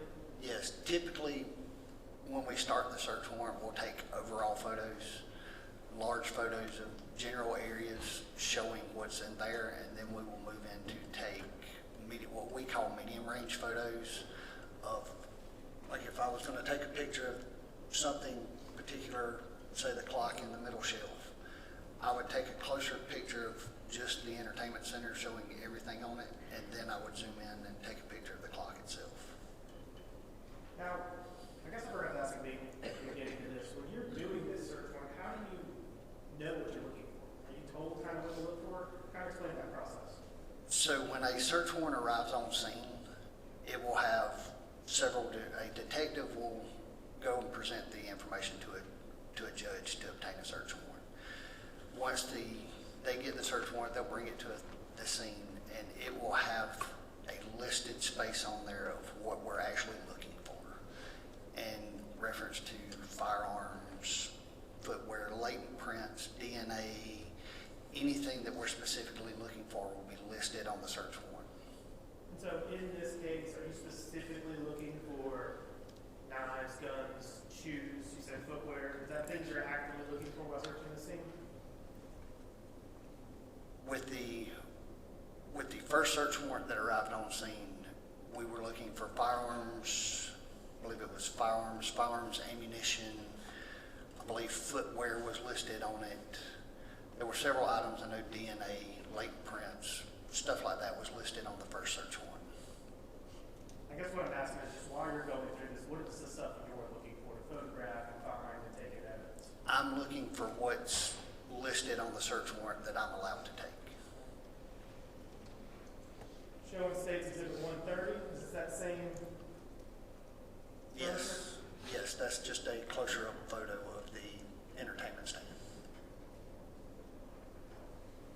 And so do you begin during part of this investigation marking things that you think are of interest and then photograph those as well? Yes, once the overall photos are taken, we'll start placing placards on what we believe to be evidentiary value. Showing State Exhibit 132. What are we looking at here?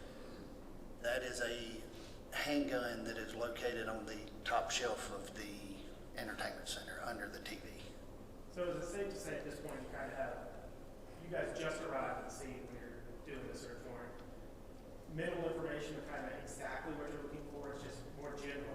Does that sound right? Yes, sir. And so you're photographing, is this the placard that you're talking about? Yes, sir. Placard number 1. What's the purpose of the placard? So we can go back and reference what item was taken from where. And then we'll have a photograph of where that item was located. And is this another one of those? So it says Exhibit 133? Yes, that would be placard 2, which is I believe it's a Pennsylvania driver's license for one of the individuals that lives in the house. And so we just saw placards 1 and 2. Do you further process those scenes and it could lead to different numbers of higher, like as you process that little shelf? So it's Exhibit 134. Is that what we're looking at? Yes, this is, the more evidence we find, the higher the placards go. Right. So what I'm asking is like 1 and 2 are clearly gone. So have you taken those evidence at that point? At this point in time, I believe a second search warrant has been obtained for the house. And we collected everything from the first search warrant. We went ahead and collected items, I believe it was 1 through, placards 1 through 8 were collected and listed on the first search warrant that was obtained. During our initial search, more information was gathered by the detectives on scene, and some items that were not listed on the search warrant we were locating, but we had no reason to collect them. So we backed out, and they went and got a second search warrant listing everything else that they were wanting to collect. So this is after the second search warrant has got on scene, and we went back through starting with placard 9 and 10. So you keep bringing up these 2 search warrants. While that second search warrant is got, and you back out of the crime scene, is anyone allowed in that crime scene? No, sir. So would that crime scene change at all from when you were searching it before that second search warrant comes in? No, sir. Okay, so this placard 9, showing State Exhibit 135, is that a closer view of what that is? Yes, sir. It's showing the silver throwing knife that was in the corner of the entertainment center.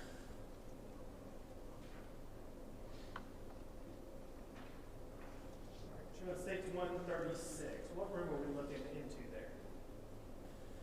This is an overall of the, I would say, the kitchen dining room area that's separated by the couch.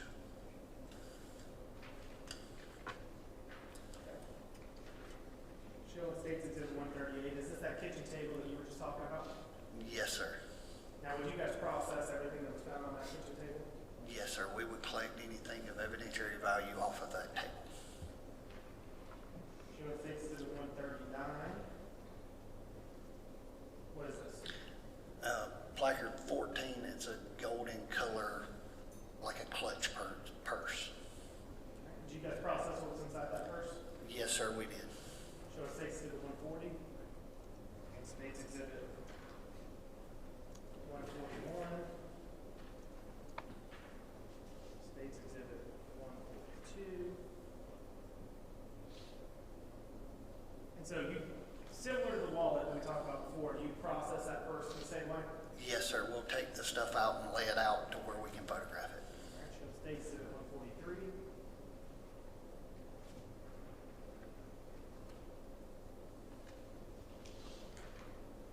Showing States Exhibit 145.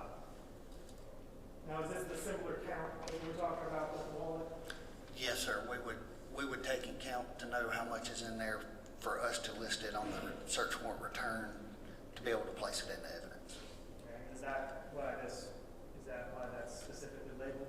Yes, that's why the envelope is labeled, so that way when we transport it back to the office to enter it into evidence, I'm able to know where it came from.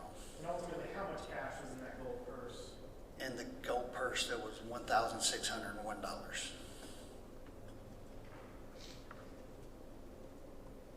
And so as part of the search warrant, or as part of searching this home, you're trying to do as thorough a search as you can, right? Yes, sir. So, showing State's Exhibit 146. State's Exhibit 147. And then let's go to State's Exhibit 148. Where is this at? This is leading through the kitchen into what would be the master bedroom and the laundry room area. Showing State's Exhibit 149. What are we looking at? That is the laundry room area just in between the kitchen and the master bedroom of the residence. Okay, so ultimately, did you guys search those washing machines? Yes, sir. I was asked to collect all the clothing out of the washing machine. Did you do that? Yes, sir, I did.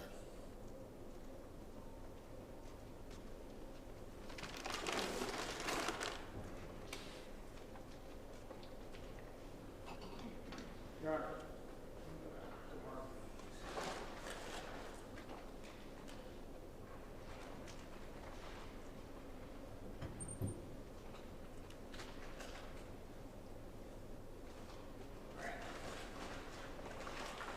What is this I'm showing here?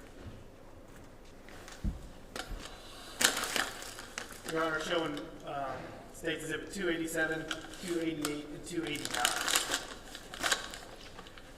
These are the bags of clothing that I collected out of the washing machine from the residence. And which residence is this once again? This is the single wide mobile home. Okay, can we open these? Do you have a knife? I do. Your Honor, at this time, I'd like to move 287, 288, and 289 into evidence and publish to the jury. Any objection? So State's Exhibits 287, 288, and 289 are admitted without objection. Do you have a knife?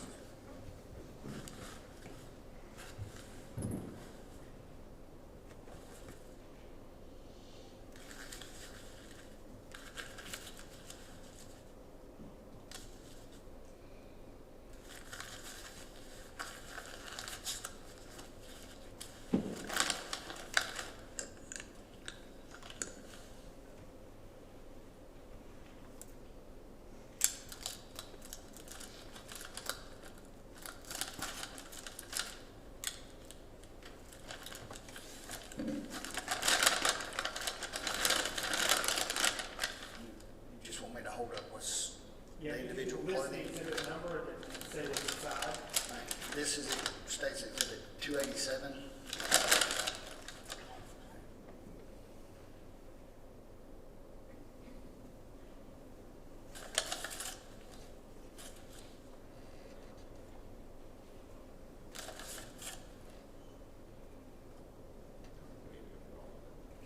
Is there that one?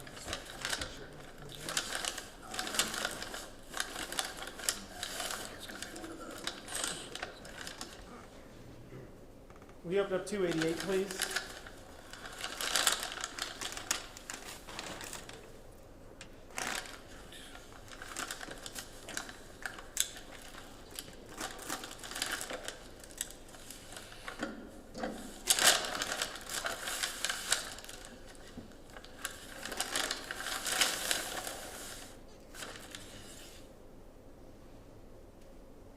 Just a towel.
hallway to the right. I believe that's the first bedroom on the left.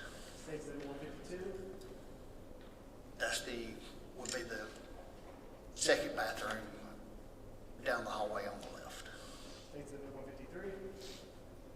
That would be the second bedroom at the end of the hallway. So when you're searching these, you're not taking photos, you're actually going through the street, correct? Yes, sir. And then States Exhibit 154. What is this? That is a gun safe that's located inside the master bedroom. States Exhibit 155. Is this that same bedroom? Yes, sir. I'm standing in the doorway taking photos around the room to show what all's inside the room. And that guitar in the corner, States Exhibit 156. Can you go through that pile of clothes? Yes, sir. We search through that pile of clothes and see if there's anything under it that we would need. All right, so when you search through a pile of clothes, do you necessarily photograph the entire search of the pile of clothes? No, sir. Why not? What we will typically do is if we're looking through a pile of clothes looking for something of evidence, if we find it, we will stop and photograph where we find it at. If we don't find anything, we will just move on to the next item we're going to search. And so when you say if you find an item you're looking for, that's back to that search warrant stuff? Yes, sir. And that would include shoes or footwear in this case? Yes, sir. Showing States Exhibit 157. Where was that? I believe that is the master bedroom closet. So you obviously don't just open the door and photograph, you kind of look around in there? Yes, sir. If you found anything of interest, you would take it into custody. Yes, sir. All right, States Exhibit 158. What is this? That is a photo of the gun safe that's in the master bedroom. Okay, and what is this down here in the corner? You know? That is a large glass jar that's got like a money saving plan on the front of it that's got cash in it. States Exhibit 159. That's the jar that was on the nightstand beside the table with the cash that was inside of it laying on the counter. Is it safe to say those look like mostly $1 and $5 bills? I believe so. States Exhibit 159, Your Honor. All right, States Exhibit 286. What are we looking at here? That is a picture under the bed in the master bedroom. Okay. I believe those are, from looking at it from this and not being able to see it up close, I believe those are gun boxes, or they're firearm boxes that are up under the bed. Okay, and so your search, not only did you just take photos of the search, you went under the bed, kind of pulled everything out and searched to see what that was? Yes, sir. Okay. Instead, showing States Exhibit 161, is this a photo of you guys doing that? Yes, sir. States Exhibit 162, what is that? That is some type of bow that's taken apart, where you'd have the arms of the bow and everything contained in one case. Was that case at the end of the bed? Yes, sir. So you guys pulled it out, opened it, looked inside of it? Yes, sir. Now, during the search, did you guys find numerous firearms? Yes, sir, we did. And so as part of that, do you photograph and kind of check all those, take them into custody? Yes, sir. Showing States Exhibit 163. Is this one of those firearms that you examined? Yes, this is several of the firearms that we collected. When we found them, knowing that they were listed on the search warrant, we would lay them out to where we could photograph the serial number and anything like that, any identifying marks on them to be able to identify which one's which. So is there any reason you guys left them on the bed? Or? The bed was there. We'd already searched under the mattress to make sure we weren't going to have to move the bed anymore. So we just used the bed as basically a table to lay items on for us to photograph everything. So as part of your search, you either lifted the mattress and looked under the bed? Yes, sir.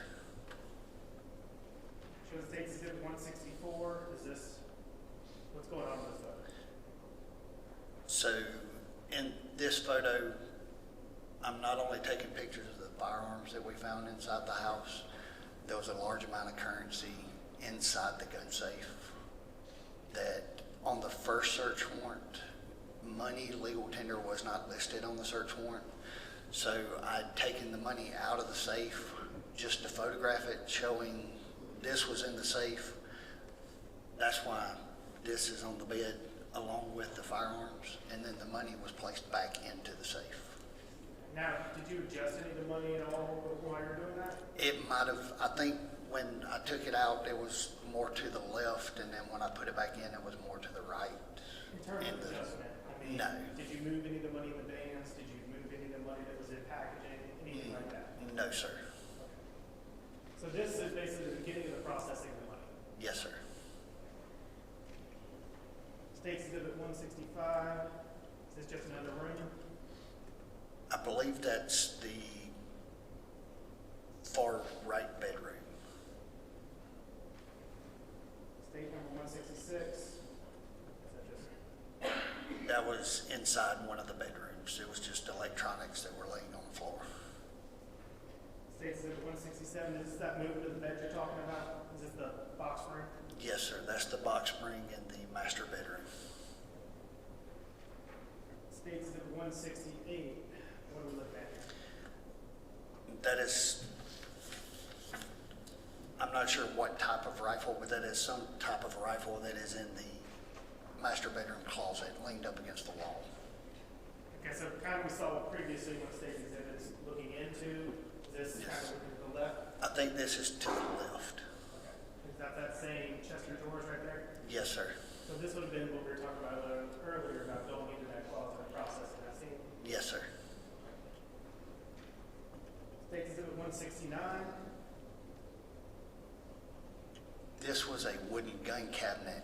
When you walked into the master bedroom on the left-hand side, behind the door, there was a wooden gun cabinet with numerous firearms inside of it. Now let's get into State's Exhibit 170. What's going on here? So this is a photo of the metal gun safe. This is a photo of it open, showing the money on the top shelf. And is this kind of that previous jar you were talking about, marking it? Is that number 15? Yes, sir. State's Exhibit 172. That is a picture of the items in the bottom of the metal gun safe.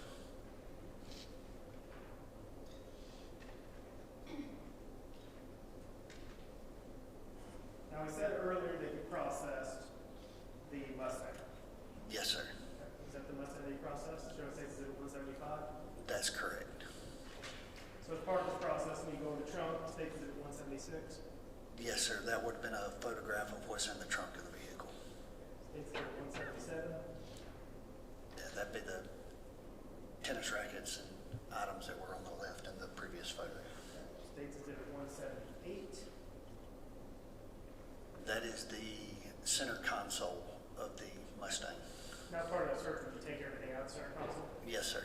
Fine. State's Exhibit 179.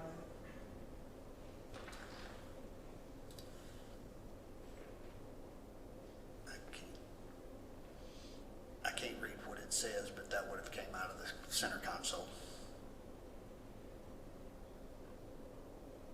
Yes, that was in the center console, and it was a thing for a blade sharpener from True Edge Sharpening. Now, were there other vehicles on the scene at the scene that night? Yes, there was a black Dodge pickup truck. State's Exhibit 180. Is this that pickup truck? Yes, sir.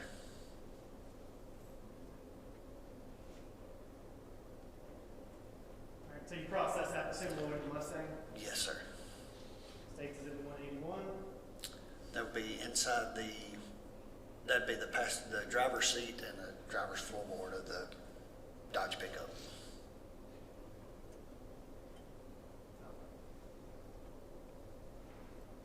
State's Exhibit 182. It's another picture of the driver's seat showing the start of the console. So continue to search State's Exhibit 183.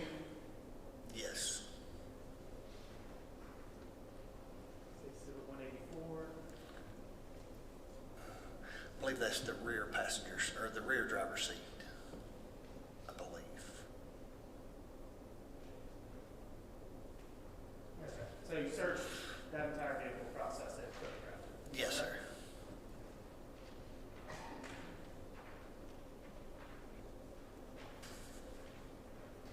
All right, now were there other buildings around the single one that were searched? Yes, there was I remember a metal, like, semicircle building to the right. There was a utility building on the right. There was this building directly behind, Show us exhibit 192, right? directly behind the residence, and then there was another barn further back. Show us exhibit 193. Yes, that'd be the barn that's further back behind the house. All right, so you guys went into those areas and searched those? Yes, sir. Show us exhibit 194. Yes, that's the interior. I believe that's the small utility building. Or no, that was the metal, like it's like a semicircle type building. Show us exhibit 197. Yes, that's the interior of the same building. Now you guys are photographing this. Do you actually go through some of this stuff? Yes, we searched through everything that's in there looking for items that are listed on the search warrant. So you're still searching for the same stuff you're looking for in the single one? Yes, sir. Exhibit 198. That's, if you walk into that metal building, that's what's on the right-hand side. State exhibit 199. That is the interior of the small utility building on the right-hand side of, if you're looking at the residence off to the right. State exhibit 200. Yes, that's a on-handle style knife that was above the door frame, sitting on the 2x4 header of the door, just inside the building. States 201. That's the sheath for that knife, sitting on the same, but they were separated. So as part of the search, was the mobile grooming trailer also on scene? Yes, sir, it was. Did you guys search that as well? We did. State exhibit 202. That's the back of the trailer. State exhibit 203. That's part of the interior, the way it's set up. I photographed it the best I could to show what all's inside of the trailer. State exhibit 204. Is that just another one? Yes, that's another picture of the inside of the trailer.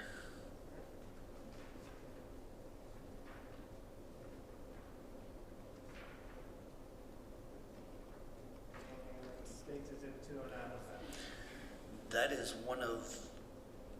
That is a vehicle that was parked in the driveway off to the left of the double wide. I believe these photos were taken just showing the vehicles, because these vehicles were towed back to the sheriff's office where separate search warrants were obtained to search those. So did you also search the inside of those vehicles? We would have searched the inside of those after we processed, or after we got a search warrant for them, because I believe we searched those at our building at our facility. Did you photograph them through the windows? Yes, sir. 213? Yes, sir. I would have taken the photos of them before they were towed. I would have photographed through the window showing what was inside to show that it was there prior to us moving. States exhibit 214. Is that similar? Yes, this is the gold Toyota that was parked at the outside of, in the driveway, but like both residences shared a main driveway because of how they were located. So you photographed this similarly, 215, Yes, sir. That would have been photographing through the windows that were rolled up. 216? Yes, that'd be the front seats. Okay. So you processed that safe. Now, was that a main focus of this investigation when you found it? The inside of the safe? The green Yes. gun safe, yes. Once the second search warrant was obtained, one of the primary areas that we had to focus on was the green gun safe that was in the master bedroom. Show us Exhibit 217. What are we seeing here? That is a photo of all the money that was located on the top shelf of the green gun safe. Show us Exhibit 218.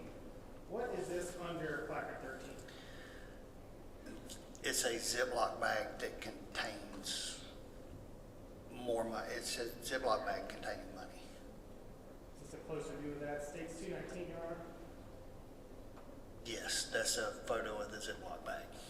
Okay, so once you photograph this money in the Ziploc bag and whatever else is on the top shelf, what's the next step in the process? The next step, we would have taken that money out and laid it out on the bed to count it to verify how much money we were actually taking on the search warrant. Now, do you immediately take all that money out of the bands, or do you kind of photograph it as it is? We photograph it as is, and then we take it out of the bands and lay each band beside what came out of it, because sometimes the money what's inside the band doesn't match the denomination amount that's on the outside written on the band. States 220, is this that prior to taking out the band that you're talking about? Yes, this would have been photographing it before it ever came out of the bands. States Exhibit 221. Yes, that's all the money that came out of the safe. And then States Exhibit 222. Is this that plastic bag you're talking about? Yes, that's the plastic bag that was laying on the top shelf. All right. So you said you photographed it in the bands and you began counting. Is that right? That's correct. States Exhibit 224. What are we doing here? We're in the process of the actual physical count of the money that we took out of the safe. Okay, so at this point in the investigation, what is the purpose of these photos?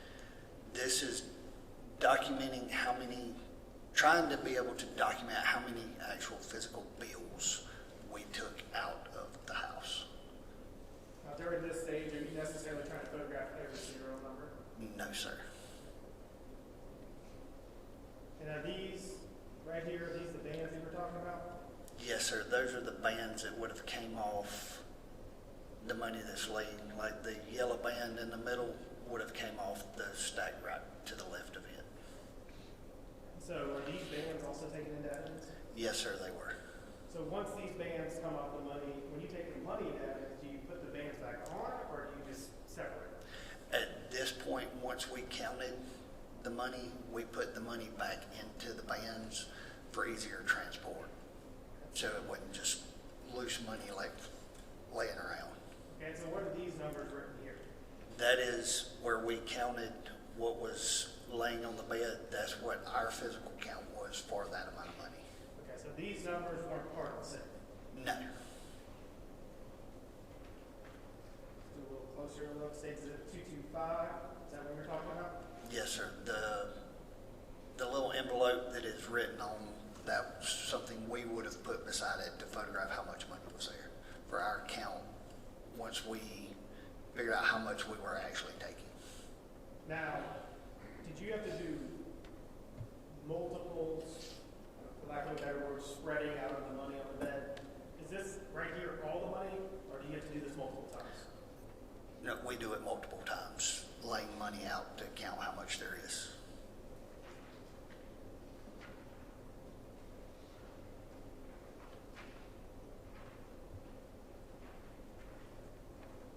Okay. Show us Exhibit 231. So what is this? This is another set of one of the second or third times that we've laid money out, showing each band has a row of money to the left of it of how much money was in that band. Okay, now is there any reason why we don't have those hardboard signs that you guys wrote the number amount on those? That I do not know. So if the money amount on the money band matched the amount next to it, would you guys still write a number? I would believe we would still write a number, but we might have went off what was on the band if it matched up. Okay. Show us Exhibit 233. What was that? That's more of the $100 bills laying beside the money bands that they came out of. would the money band next to it correlate with what was around the money? Yes. 234, is that just another one of those? Yes, that's another photo of it.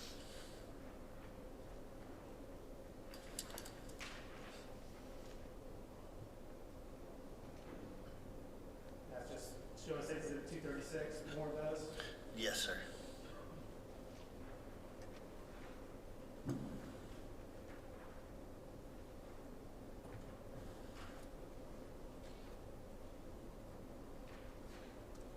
Showing states at 245.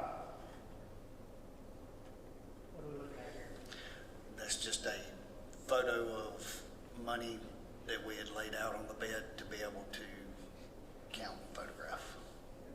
Now, when you guys are photographing this money, do you guys organize it by similar bills, or you just photograph it the way it was in the bands? The way it was in the bands.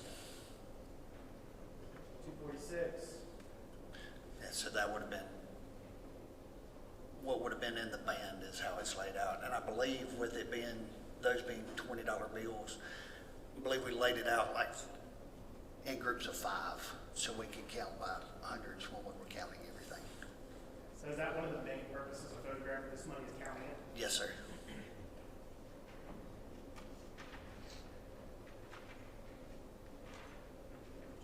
Okay, so ultimately, how much money was found in that safe? Inside the safe, the grand total was $66,015. Okay, and ultimately, how much money was found in the single wide? In the single wide, there was $67,998 taken out of the single wide. And that was all cash? Yes, sir. So let's go back to that plastic bag. Did you count the money in that plastic bag? We did. Now, did you photograph it at the scene when you counted that money? We did not photograph it at the scene when we counted the money. I believe when looking at the bag, the top $1 bill was a silver note, which is collectible money. And I believe we thought that everything in it would be collectible money, so we counted it, but we did not photograph it. Okay, so showing States Exhibit 222. Is that the dollar you're talking about? Yes, that's a silver note $1 bill. But ultimately, you guys did take the money out of this plastic envelope and photograph it? Yes, sir.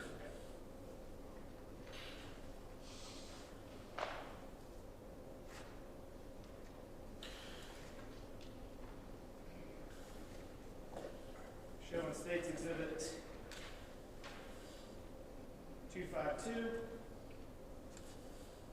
What are we looking at there? That is the envelope that we had written showing what was counted inside the plastic bag. It was $945 with 5 $100 bills, $20 bills, $150, a 10, and one $5 bill. And ultimately tracing it back, is that the same plastic bag that we saw under the placard 13? Yes, sir. That shows States Exhibit 253. 253, what are we looking at there? That is a silver note $1 bill that came out of that Ziploc bag. Now, is that the $1 bill that you were saying you identified as a match? Yes. And you said there's a bunch of other bills in that envelope as well? Yes. Sorry, that Ziploc bag. Yes, sir. States Exhibit 254. That's a $100 bill that would have came out of that bag. States 258. That's the $50 bill that would have came out of that bag that was in the safe. And so what, just in your experience, made you think that money was collectible? Finally, he has the experience, but I need to hear a little bit about it. Yeah. It lays some foundation for that question. Are you familiar with collectible money at all? I'm somewhat familiar with collectible money. My father collects money, and I know he has several silver certificate. I'll withdraw, Your Honor. No worries. All right. So it's showing States Exhibit 259. It's a $20 bill. Needless to say,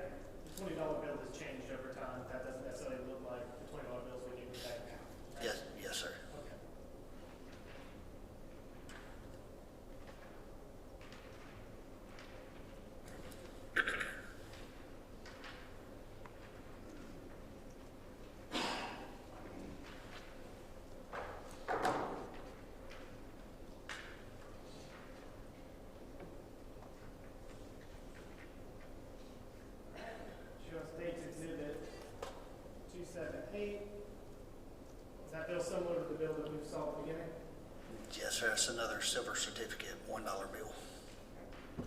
279, That's another silver certificate, $1 bill. 280, And that's another silver certificate, $2 bill, or $1 bill. 281, That's another silver certificate, $1 bill. 282, That's a $10 bill that's marked with the Federal Reserve Bank of New York note on it. and then 283.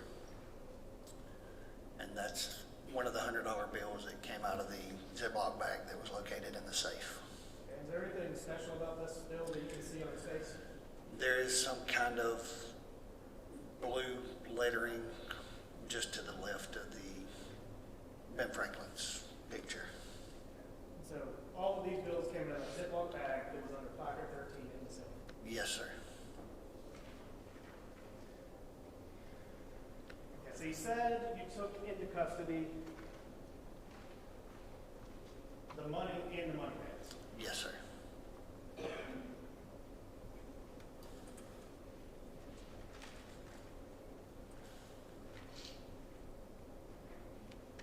This is the 290. May I approach, Your Honor? Yes, sir. What is this I'm handing you here?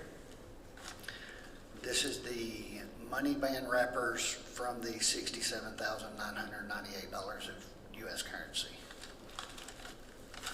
You might open it. Oh, Your Honor, may I move State's Exhibit 290 into evidence published in the jury? Any objection?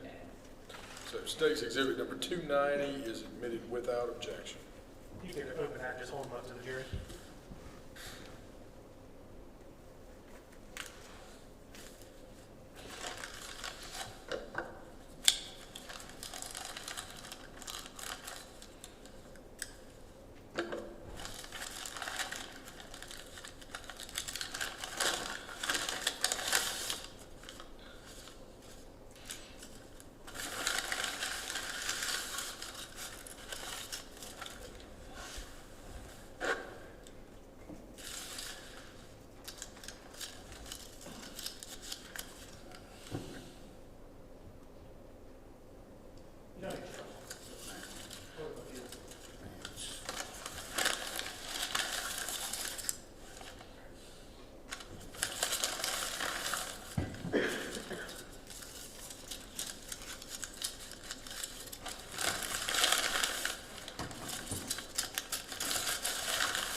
Take your time to move the evidence. 290. I want to make sure that 287, 288, 289 have also been moved into evidence, Your Honor.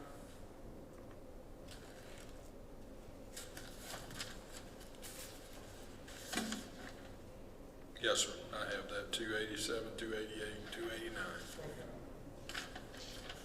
So those money that you showed to the jury, Exhibit 290, where were those found? Those were the money bands that were on the money that was collected out of the safe. Now you searched, we just heard all the areas you searched in this single item. Did you find any other money bands anywhere in that single item? Not that I'm aware of. I don't remember finding any other money bands. If you had found money bands, would you have photographed them and taken them into custody? Yes, sir. Okay. So now I'm approach, Your Honor, with State Exhibit 291.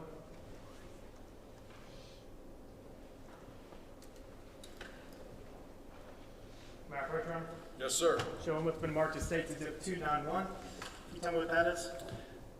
There's two different items in here. One is a sealed bag with a $100 bill taken out of the, not sure what the rest of the barcode says, but it was, these are two $100 bills that were taken out of the $67,998 that we took out of the residence. Can you open it? You might be able to identify it from the inside.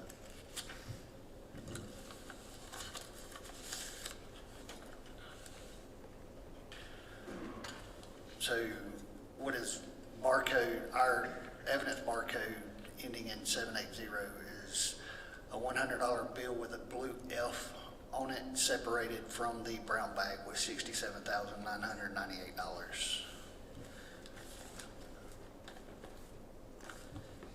And then in the evidence barcode ending in 822, it is a $100 bill taken from the bag that was marked $41,100. So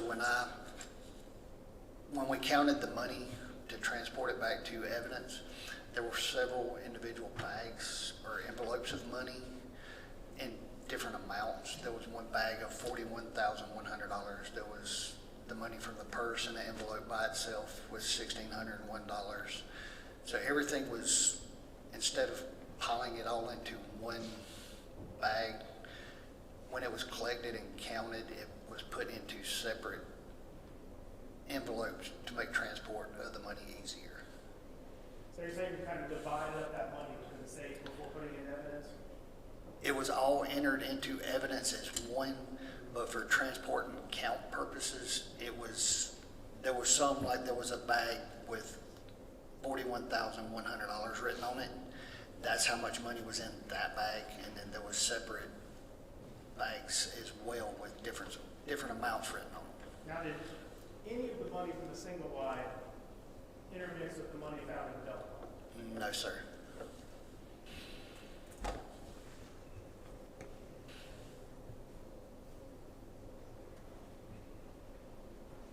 right, I'm going to mark the individual bills as a 291A and 291B, if that's okay with court reporter.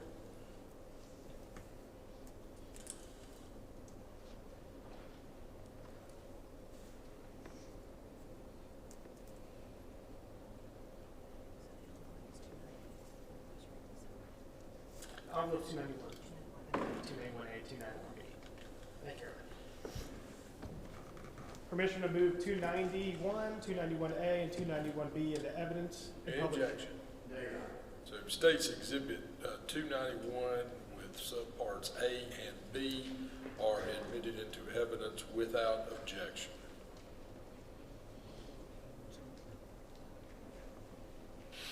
Showing exhibit 291B.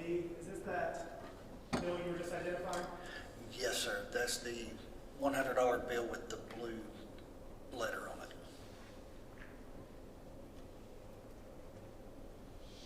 And this is the other bill, States Exhibit 291A.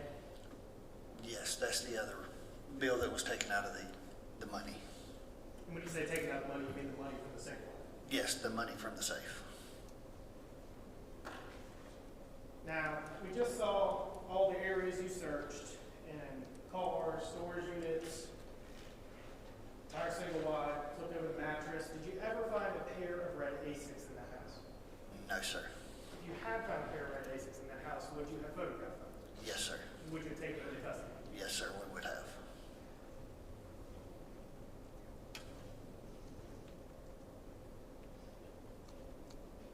No further questions, Your Honor. Cross-examination?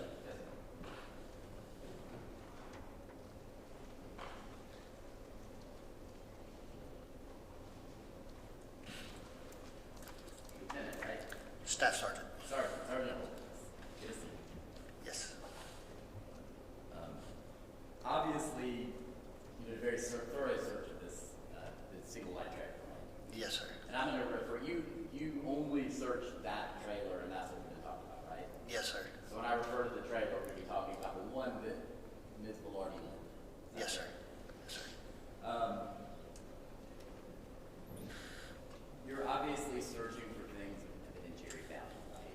That's correct. You actually told us that if you found things that did not matter to your investigation, you would not have taken pictures, right?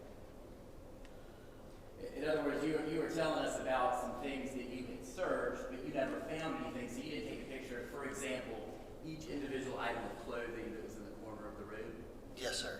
Right. So, Yes, sir. so it's fair for me to say, I'm just trying to make sure I understand that the jury does too, that the pictures that we have gone through were things that had some significance to you. Yes, sir. based on the knowledge you had on the day you were searching the trailer? Yes, sir.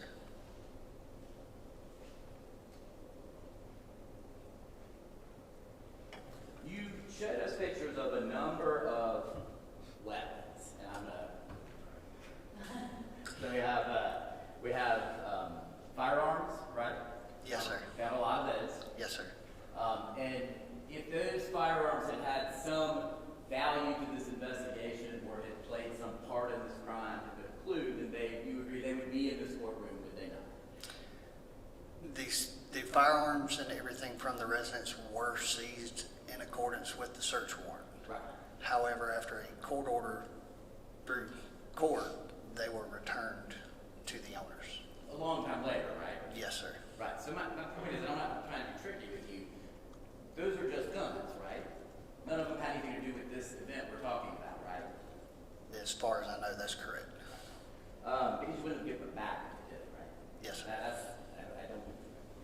And then you found a compound bow, or maybe a regular bow that was taken apart under the bed. Yes, sir.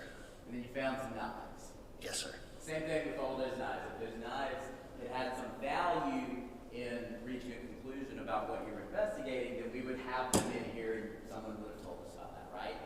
Yes, sir. And I think we can go through steps, but America, South Carolina, and Anderson County, there's nothing unusual about someone owning multiple firearms, right?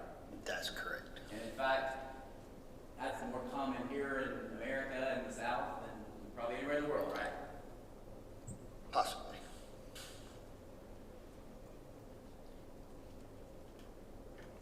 You searched every vehicle that was on this property, right?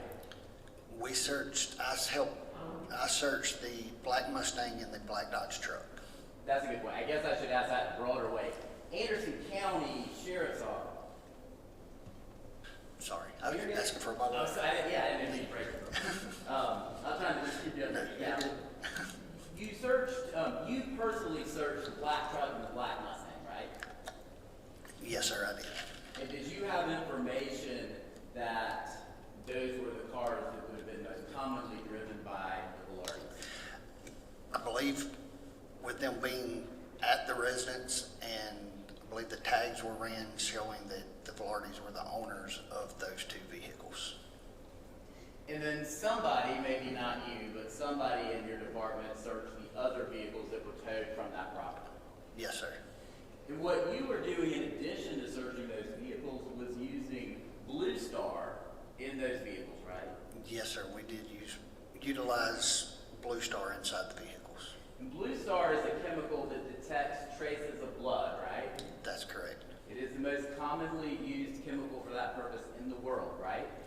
As I believe, I know that's what we used to see if we could locate traces of blood. And the reason it's so commonly used by so many investigators is because Blue Star can detect traces of blood that are diluted to 100,000 to 1, can it not? I'm not sure the numbers on it. But you're certainly aware in your role as a forensic investigator, your many years of experience, that it can locate the tiniest trace of blood, right? That's correct. And you used it because if someone were to attempt to remove blood from an item, you know you're probably going to use Blue Star and find it, right? It's a possibility. And that's why it's used in your investigations. Yes, sir. It's very difficult to get rid of every trace of blood, especially when there's large volumes of it, right? That's correct. And in these two vehicles, you found no trace of blood. Not when we utilized Blue Star on them. No, sir. Or period, right? Correct. Right. So but there's not, just to be clear, I mean, Blue Star is kind of our gold standard for finding blood, right? Yes.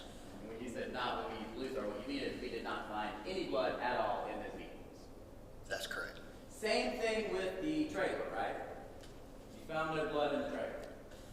No, sir. Now, for whatever reason, I'm not going to pick these clothes up. But we have these clothes that we put in evidence, and you actually showed the jury these items of clothing. And you and I looked at this clothing together, I think, last week at the Anderson County Sheriff's Office, right? That's correct.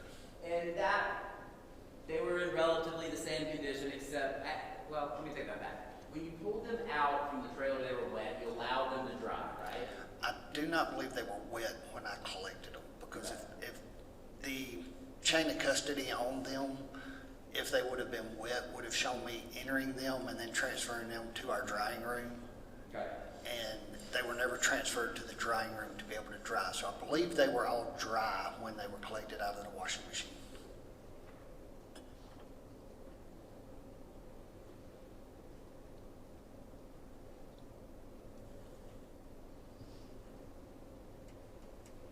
You didn't actually, let me ask you this. You have your incident report up there? Yes, sir, I do. You said you believed, and I'm guessing you don't really remember clearly what happened with the clothes, right? I mean, it was over 10 years ago. So Yes, absolutely. Because of the age of this case, I recognize it can be hard to remember things that happened. So if you, would it help you remember if you were to look at your incident report that you've got there with you? And this is the supplementary incident report dated 11/4/15. yes, down at the bottom. Page 4. Yes. And about the middle of page 4, it looks, does that help you remember what happened with these clothes? Yeah, and Investigator Culbertson advised that he wanted me to collect the clothing that was inside the washing machine. Okay. And you take it to the building, you put it into evidence, right? Yes, sir. And again, you're looking for evidence of the crime you're investigating, right? That's no secret. Yes, sir. And these clothes don't contain any evidence of that crime, do they? I'm not aware if they do or if they don't.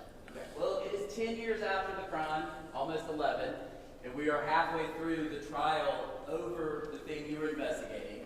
So do you think it's fair for us to assume that they don't have any evidentiary value, since if we don't know today, the trial should be over at some point, right?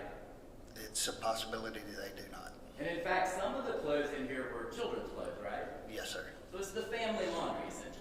Yes, sir. Because you have, look like bigger clothes, medium-sized clothes, and little clothes, right? Yes, sir. You had a grown-up that lived there, another grown-up, and then some little kids, right? Yes, sir. So their clothes are in the washing machine. Yes, sir.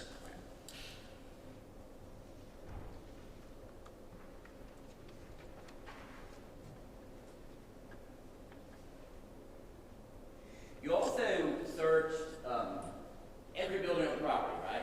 That's correct. So you didn't search the double like we know someone else did, but the remaining buildings, you went through those thoroughly, right? Yes, sir. It's very important to document what you did, and that's why we have a bunch of pictures. Yes, sir. I actually don't need to go through any of them with you. If I do, it'll be a few, so that's probably good news. And you found nothing in any of those buildings of evidentiary value in this investigation. I know we collected the knife from the utility building that was to the right. Right. And that knife didn't tell you anything, did it? No, sir, it didn't. Okay. So when I said you found nothing of evidentiary value, and you said, well, we found a knife, what we could also say is you found a knife that has no evidentiary value to this investigation, right? Yes, sir. Because at the end of the day, again, in a rural Anderson County town in Pendleton where they have equipment and I think there were animals out there, it's not strange to have a knife, is it? No, sir, it's not. You have one in your pocket because I saw you pull it out earlier, right? Yes, sir. I can't have one because they won't let me do the metal detector, but generally it's a common thing to have various types of knives. Yes, sir. And there's nothing on that knife that suggested it had been used in any crime. No, sir. Not that I'm aware of. The money that you found in the safe, when we looked at that picture, we walk into the master bedroom, and one of the first things you notice in the corner of that master bedroom is a very large gun safe, right? That's correct. And a gun safe, by design and definition, is for securing valuables, right? Yes, sir. Usually guns, right? Mainly guns. But Yes, then sir. there's a shelf at the top, and that would also be where someone would keep things that also need to be secured, right? Yes, sir. So it isn't strange to have a safe and find valuable items in it, right? That's correct. And there was nothing about that safe or the money you found in that safe that was in any way concealed from you, right? When I first entered, the safe was locked. We had to use the key to unlock it. So the safe was locked. But when I say nothing unusual, well, maybe I didn't say it that way then, right? But a safe is typically going to be locked, right? Yes, sir. Because in fact, if you don't lock it, it's no longer a safe, it's just a container, right? That's correct. So nothing strange was going on with this item you found, and there was nothing concealed from you, right? No, sir. How attached to the key that unlocked the brown wooden gun cabinet. Okay. So, again, that wasn't hidden either, right? That's correct. Okay. And you have been a law enforcement officer for quite a while, right? Yes, sir. And you have investigated a number of crimes, I assume, right? Yes, sir. And when someone calls 911, it's not unusual for the police to arrive and search the area around the crime, right? That's correct. Because earlier, I think, Mr. Kozak, when you referred to the single wide as a crime scene, and I think I was mistaken, right? Because it wasn't the crime scene, it was just another house on the property, right?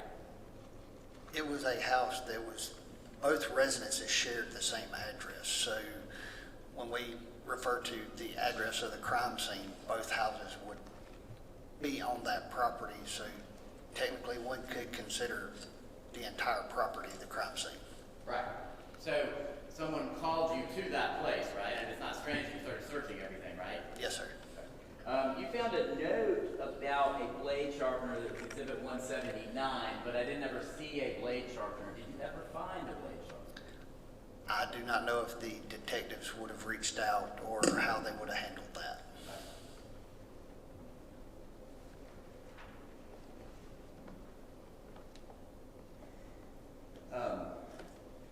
Let me ask you this. I don't want to mix these up, but we have two bags of money bands, right? Yes, sir. Where's the bag? This is the one that, all right, I'm going to show you Exhibit 290. I think it would be better, yeah, you got gloves up there, and I might let you pull them out if you don't mind. Judge, if you come out approach the Yes, sir. I keep forgetting to ask. How about this? Can I borrow a glove from you? Yes, sir.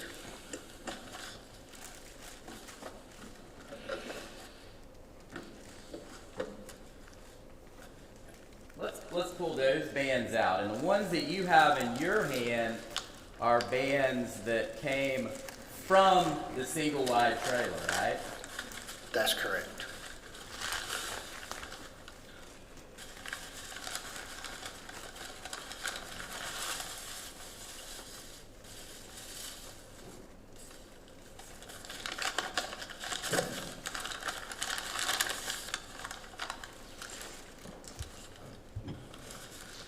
Pull some of those purple ones out if you don't mind, of the pile in front of you. Let me look at the ones you just put in your hand.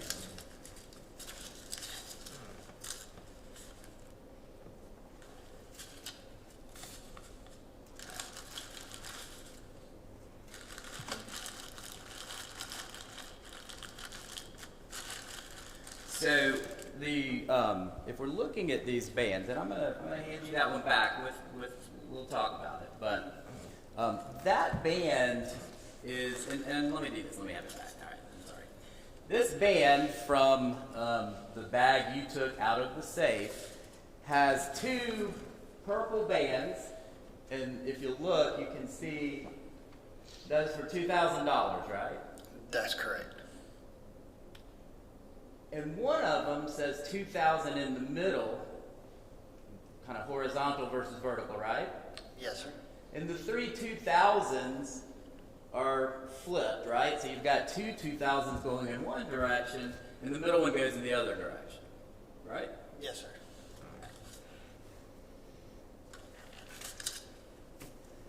But then just for example, if we look at this bag, and we look at it, you can see that purple one at the bottom there, and you can see through?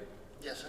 So that purple one's different, right? It's the same color, but it doesn't have the 2,000 facing in the middle, and it doesn't have all the numbers going in different directions, right? Yes, sir. It matches like this one that came out of this bag. Absolutely. So what we have here is that it matches some of them, but not all of them, right? Yes, sir. That's correct. The colors are all the same because that's standardized for banking, right? That's correct. But the fonts may be different depending on where they came from, right? Yes, sir. So those bands are not identical, are they? No, sir, they're not. Some may be, some might not be. To be expected, right? You ever roll coins in the house? That's correct. Some quarter rollers look like others, but there's maybe two different variations, but they generally all look the same, right? Yes, sir. Have since I was a little kid, probably you too. Now,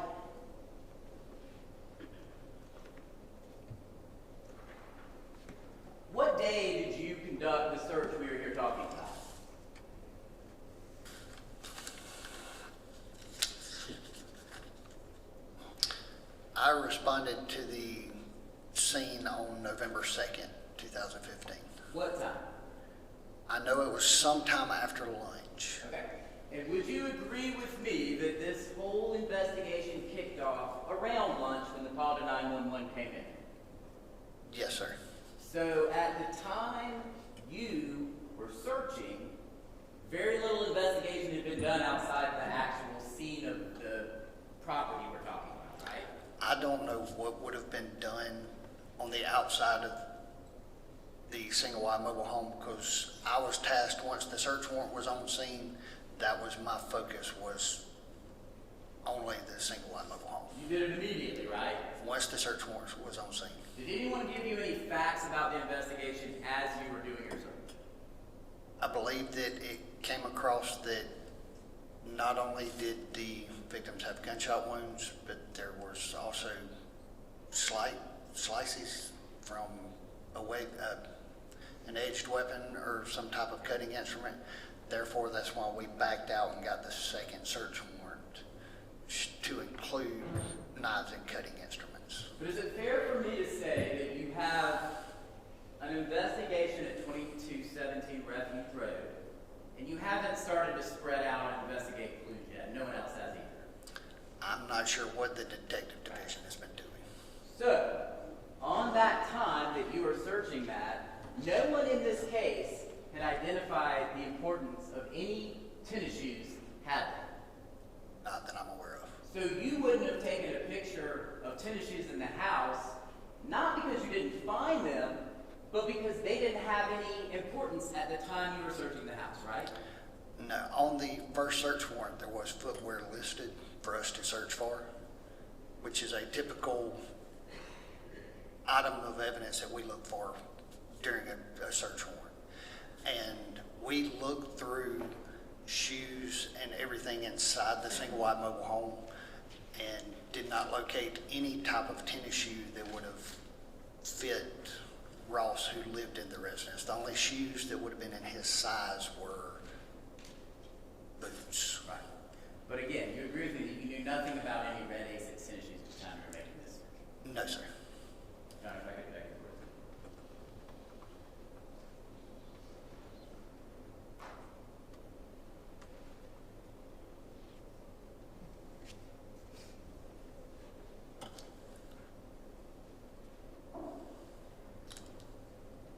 That's all we got, John. Thank you very much, sir.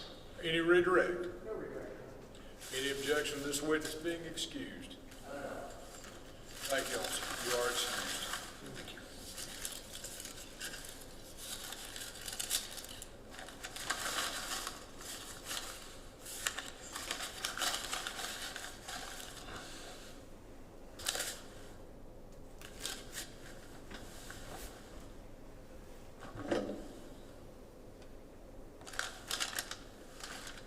Yes. Make sure all the exhibits make their way back to the court reporter there.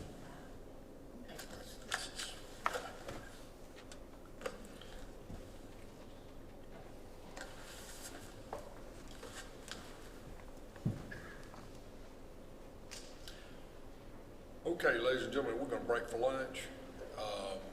Be back in the jury room at 2 o'clock.